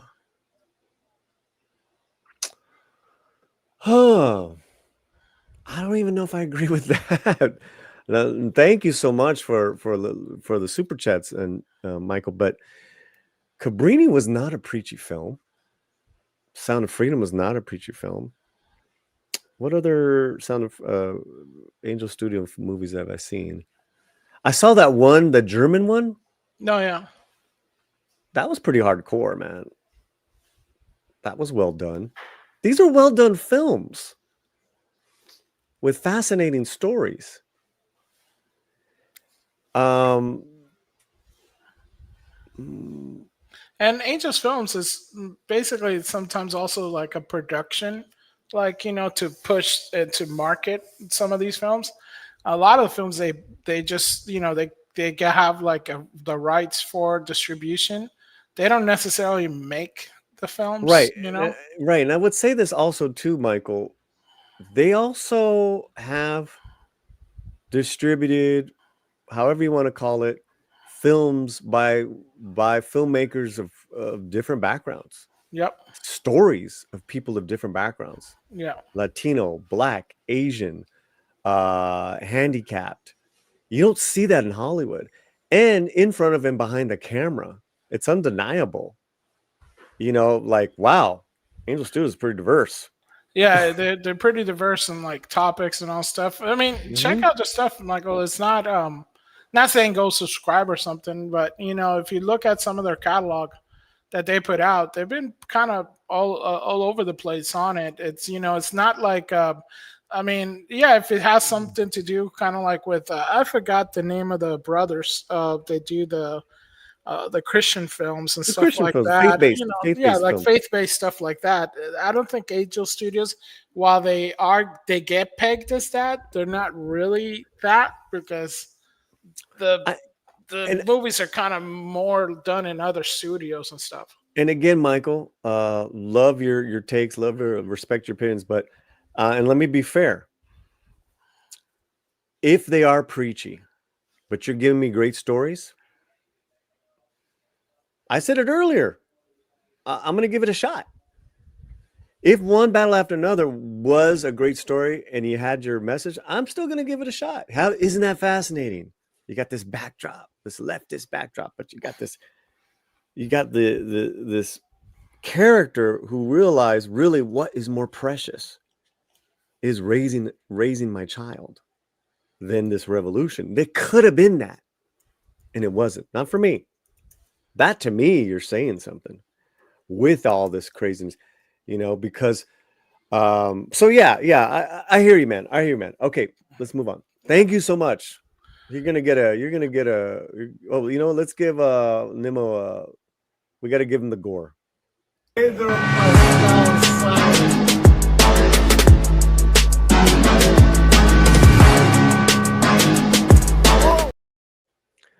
Fletcher's favorite video. It's not my favorite video. Okay, moving on. Brought me back for $2. Member the channel. Lunch today. Decisions. Lunch today. Well, listen, I was really bad this weekend, so I'm gonna have to hit a protein shake for lunch. I went to a Halloween party event last night, so we had the bomb taquitos, rice and beans, that were just so good. Plus, these really kind of almost like pupusa style quesadilla, like real thick quesadillas. Like, so I was Like in it last night. Gordita or something. It was like a gordita. Yes, that's what it was. Then you had the cake, so I kind of really I got to be good today. So, but enjoy your lunch, brother. Thank you for the $2. Nice. And you start this one, Sander Hammerslack Range, saying you're a left-wing softy, Polly. I am a softie. I think in my age I have just moved to the center and see both sides of an argument. Depending on the issue, maybe I've changed in regards to how I felt before. I think that's just it. And then I used to be a very hardcore leftist. Yep. Wasn't that like the thing? Some of the like hardcore leftists or something, that like are centrists are really still hardcore leftists, but the idea of hardcore leftism has gone so wide that it hasn't gone wide, it's gone so far left. Well, that's what I'm saying. So far wide, like out of the norm. Absolutely. That now it's like, to where liberals like myself are now deemed, it's crazy. Yeah, well, like liberals such as myself are deemed dare I say right wing? Yeah, right wing adjacent. Give a quick call when you're done with the show. I will. That's Romy. So yeah, I mean, it's really weird. But you guys know me. I've been very consistent and I'm very liberal in regards to certain issues, but I like hearing all different types of arguments. Some issues I've gone more conservative, but clearly not conservative, but it doesn't matter to me because I'm all about like talking and what's going on. People on that hard, like you said, that hard left, they've stopped talking to people that don't agree with them. Like, that's crazy, man. That's crazy. Can't do that. Now I'm going to talk to you because I don't like what you say. You hurt my fifis because you don't agree. Okay. All right. Hodgepodge time. Then we'll wrap it up. Sounds good. Wrap it up. All right, we got some stories. Some are new. Some have been holding on to. Courtesy of the Latino Slant news that we've grabbed on X. This just happened. Just announced. Coleman Domingo is the voice of the Cowardly Lion in Wicked for Good. That's one movie we haven't brought up because Wicked was very successful last year. Now a lot of people are looking forward to the second installment. Fletcher, are you looking forward to the second installment? I am not, but it's one of those things where if you have women in your life, those darn women in your life. Yeah, I'm gonna try to defy gravity as little as possible. Okay, but this Coleman Domingo casting, how do you feel about this? I mean, he's a good actor. I mean, he's obviously having a good year. If he's in a lot of projects. Yeah. Wasn't he already say that he was going to do it? I mean, are they just now no? This was the last couple days. We're gonna drop who it is coming up. You don't know who it is. This is who it is.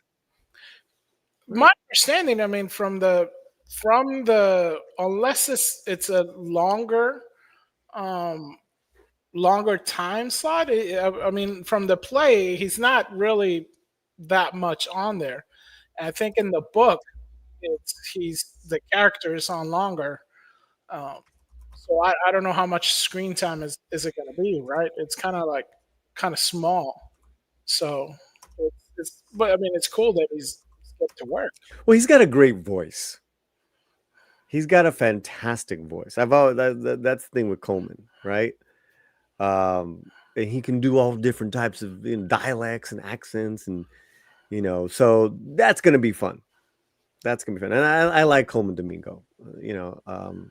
So okay, that's there's the news there. But let's go on. Bahubali.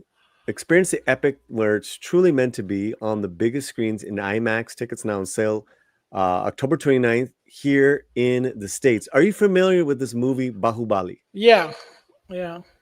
Tell the audience what this movie is, brother. Oh, so basically what you have, it's kind of one of these historical, mythological Indian battle that, it's kind of epic. You have really cool fight scenes in it, and if you like stuff like 300 and you like sort of things mythological and things that have to do supernatural things, I think you should give this a chance. If it's an introduction to Bollywood, it would be kind of like a tame one because the production is pretty well done. The effects are pretty cool. The songs are really energetic.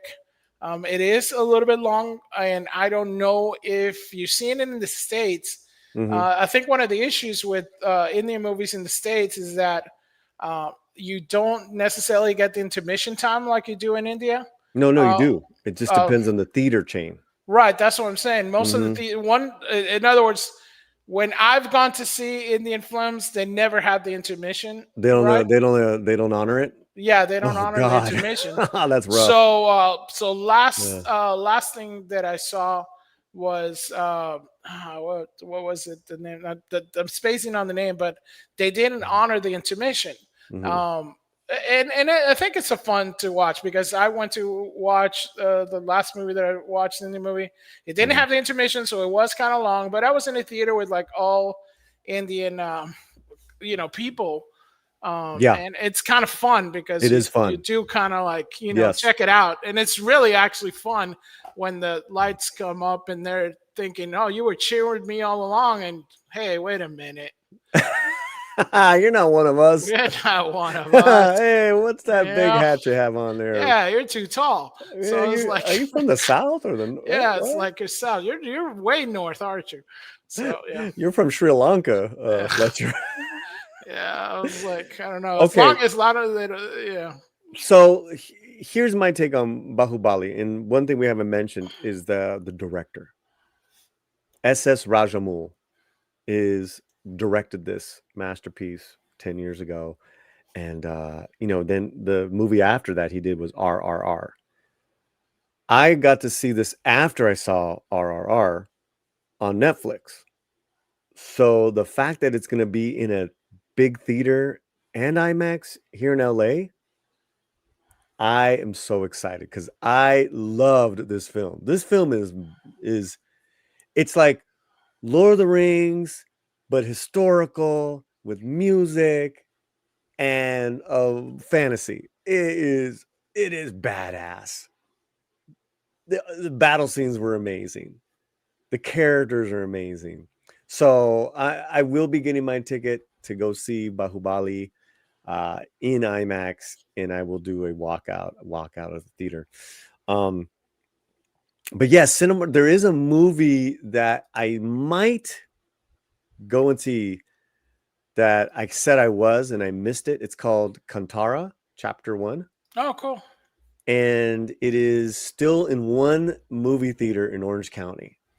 Oh, cool. So I'm like, and people keep asking me, man, you got to see it. It's movie of the year. I'm like, I'm probably going to go see it this week. I got to map out because that's basically going to be half my day. Yeah, Right. you have to take, yeah. Because I think that, the last one I saw was Kalki. Yeah. Oh, so, Kalki from last year? Yeah. That's wild. That was the last one I got to see because it was hard getting Indian movies in the region that I was in. So yeah, Kantara was very close, but as of last week, it was like 15 minutes away. yeah, But I didn't get to see it. I didn't get but I keep getting asked, and I'm like, I really should see it. I saw the first one a few years ago in the movie theater. Yeah. But very enjoyable movies, man, from India. So that and is if you can't get it in the movie theater, I think it's on Netflix right now. Bahubali and Kantara. No, Bali is in Netflix right now. Yeah. And you can watch, the first one, and there's the second one if you really enjoy it. Yeah. Okay. Did you know that La Catrina was painted by Diego Rivera in 1947 in his mural "Dream of a Sunday Afternoon" in Alameda Central? She was inspired by the Calavera Garbancera by engraver Jose Guadalupe Posada. Posada is like the famous one there. Published in 1913. Without a doubt, this bone lady is the protagonist of Dia de los Muertos, which is coming up. I'm sharing the Catrina made with Lego pieces by Gerardo Pontier. A work of art, the Day of the Dead tradition is more alive than ever. Look at this. Lego House invited me to exhibit my Catrina. I mean, boom. I wanted to share this with you guys. And then it pulls out to this massive Catrina of just made by Legos. Fletcher, any thoughts there? It's cool. I mean, I always like how creative people get with Legos. It's really amazing. How you could really create anything from it, and it just goes to show that somebody with Legos can create something more visually stunning than Hollywood, with $140 million. Yeah. I mean, this reminds us how creative how much you can do with so little, right? Right. That's the thing, yeah. And that's true art. Creating something out of nothing. You got to get these budgets down, man. In Hollywood, budgets down. Get them down, man. Make these writers and directors work with an E. Work. Good boy. I mean, more good boys. Yeah. How did that movie end up doing? It made tons of money because it didn't even cost $1 million to make over $6 million. But the problem is that it was already paid for because it was straight to Shudder. It was a straight to Shudder who just got diverted. Oh, let's put it on the movie, see what it does. Just and then it's like it made like over $6 million. And But you're please like, don't wow, cut the catering budget. Yes, yes. the catering budget has no. I mean, we got to have our bagels, you know, It is artisans. impressive, the Lego stuff. Very impressive. Okay, I got one more for you guys. Laura Dern, go run your Golden Globe and Oscar to Jennifer Lopez. No one will ever convince me that wasn't a humiliation ritual. The actress of J-Lo being nominated at the Golden Globes for the second time in her career after 20 years. That was her award, says this J-Lo fan. And she made the rounds recently. She was on Howard Stern. Wow. I think that did great for the film, as you can tell. Oh yeah, that's. Let's hear from the horse's mouth. J-Lo. Those nights. The only time I had a speech. Wait a minute. Can I can't hear it. Oh, I can hear it. Okay, now here we go. Those nights. The only time I had a speech like layout was when with Hustlers. That was the only time. Right. Because I really felt like for the Golden Globes, right? Because then they did not nominate me for an Oscar, but I had been nominated for like the SAG Award, the Critics' Choice Award. I won the LA Critics' Choice. Like I thought like, oh, I have a chance at this. Be ready. Right. Just in case. Right. And then I didn't win, and I was like, I'll never write a speech again. Those nights. The only time I had. All right, so she had written a speech. Oh. You know, getting ready to thank people. Want to thank the Academy for the nomination. And she wasn't nominated for Hustlers. She got some bad intel. And then she's like, I'm never writing a speech again, Fletcher. Do you believe she actually wrote it, though? Well, just imagine talking about this on a television, on Howard Stern, on any podcast that you do. Who gives a fuck? Sorry for my language, guys. Really? Maybe that's the problem, right? Is that, well, maybe members of the Academy don't like you because, you know, you'd put them down in the 90s, they don't forget, and then you're really pushing too hard for a nomination. It's very funny how your own people can do that. And when I say your own people, other actors nominating her in that category, because once they're nominated, then it opens up to the whole Academy, right? But to be nominated, I J-Lo, pobrecita. And I think in this sit down, right, she even said that all the men that she married, it was all their faults. Oh yeah, didn't she say something like that? That no, it wasn't just like the right vibe, right? Like they weren't ready. They weren't ready for. They weren't ready for J-Lo. Yeah, they weren't. They weren't in a block to get with Jenna. Right. I don't know what's more excruciating, this type of talk or an actor talking politics.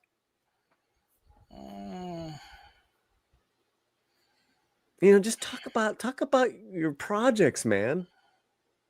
You know, and if you got a funny family story, growing up story, man, this is grating.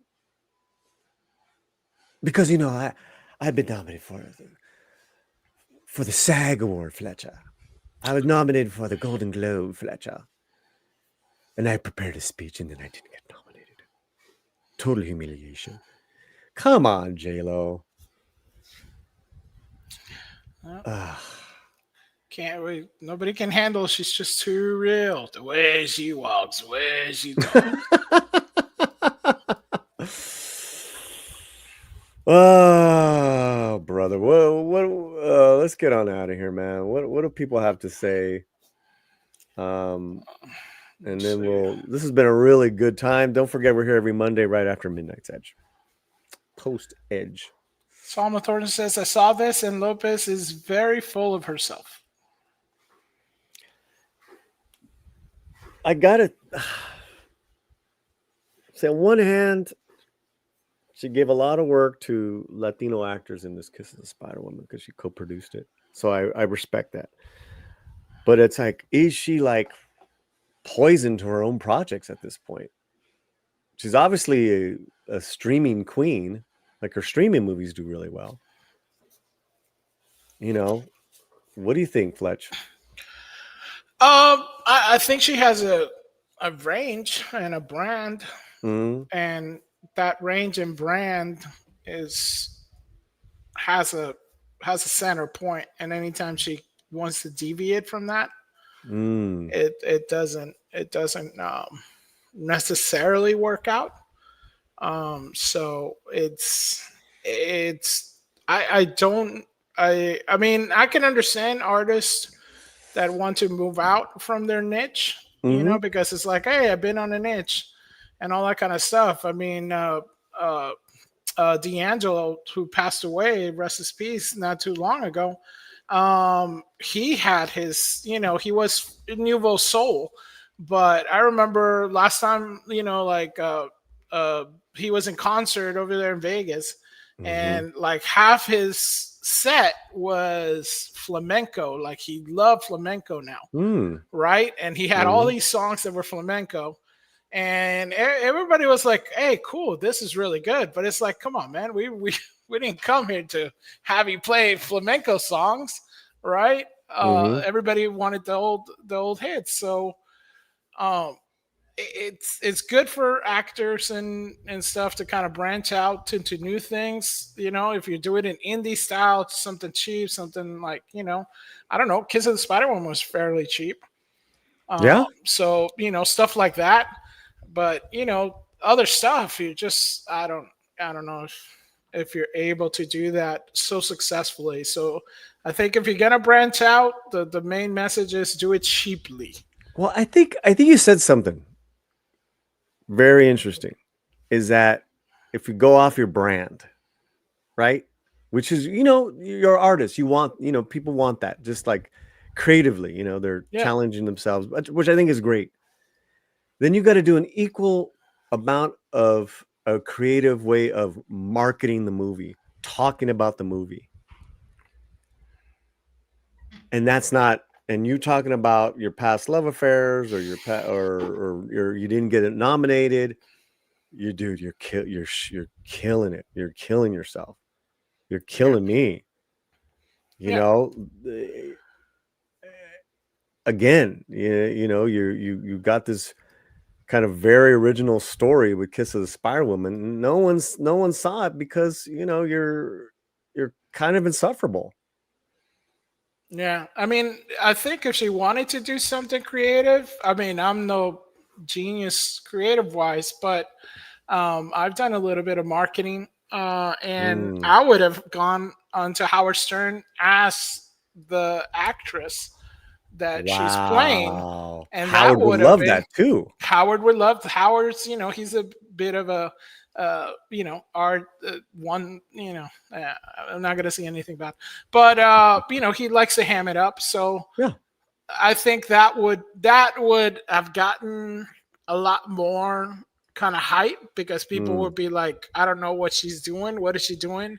And then when people find out she's the character, who's a fictional character in the fictional character kind of sense. So it's kind of meta. And I would have done that. And I think that would have gathered more publicity for the film. Instead of this way, you just have publicity for her.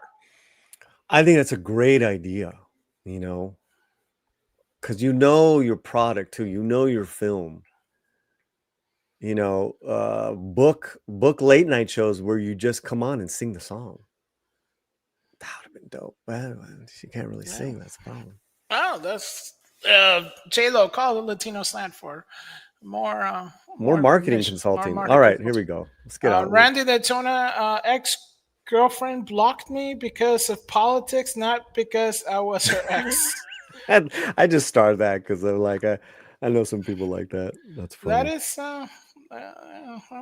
sign of the times. That's sign of the times, man. I mean, that's you. I could say you dodged one, right? Well, and I don't even talk to my old. Well, I really don't talk to my old ex-girlfriends, but definitely, I mean, I don't converse with a lot of them because they would absolutely flip out if I disagreed with them. They couldn't believe that it would be coming from me. You know, have you seen the HBO film Full Eclipse? Marvin Van Peebles' film Werewolf Police SWAT Team? No, I haven't. But classic. Is it classic? Oh yeah, it's so great. It's kind of like one of those early, because Van Peebles. I mean, I swear, dude, I love all his films. I love because they're so quirky. He did that one other like Solo, where he's like a space fighter and stuff like that. I mean, he did Posse, where like they're all like cowboys, in like the South. It's just when you see Posse, like I loved. Posse, so it, like the breadth of his films, even the Black so Panthers unique. was like fun. Yeah, I mean, he does entertainment film. I don't. He was canceled by Hollywood. Was he? And yeah, and it just it saddens me because man, he had such great fun. He was canceled. With the chick? I believe my understanding it was some of Me Too stuff, but some of it was also kind of similar to Carmen Pasha's issues, that kind of stuff. So we have I think we need more films like this that are low budget, fun, and just it's just a good time. You go to kind of like just chill, right? I totally agree. I'm gonna check this out. I've never heard of this movie. Yeah, it's really cool. Cool. Thank you, Brian, for the recommend. Yeah, it's an awesome movie. Thank you, Brian.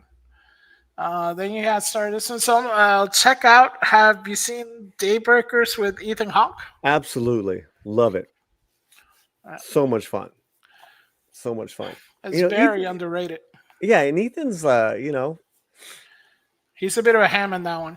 But he's quietly become like this actor that we've kind of there was such big promise when he made it onto the scene with Reality Bites. And quietly he's become that promise. Like it's like, wow, you got Gattaca, you got Daybreakers, you got Training Day. Then you have all the Before Sunrise movies that was very experimental with Linkletter. It's like, wow, this body of work that he's quietly built up. He's become that guy for us. So yeah, and he's able to do it because all those movies are reasonably budgeted and very creative too. Yep, different. Well, that's what all movies shouldn't all movies be creative? Yes, absolutely. Unless you're a documentary. Yeah.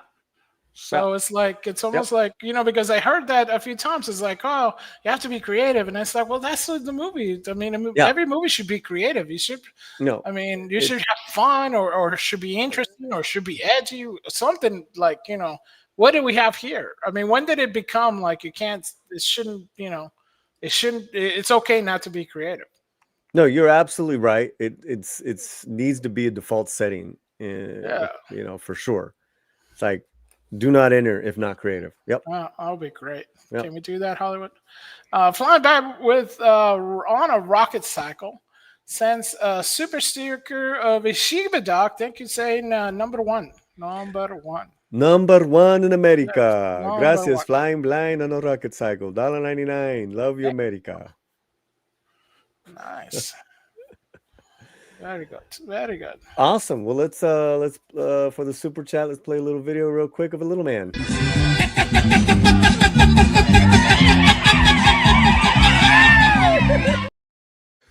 Okay, you guys have been great. Fletcher, been great. This has been a great stream.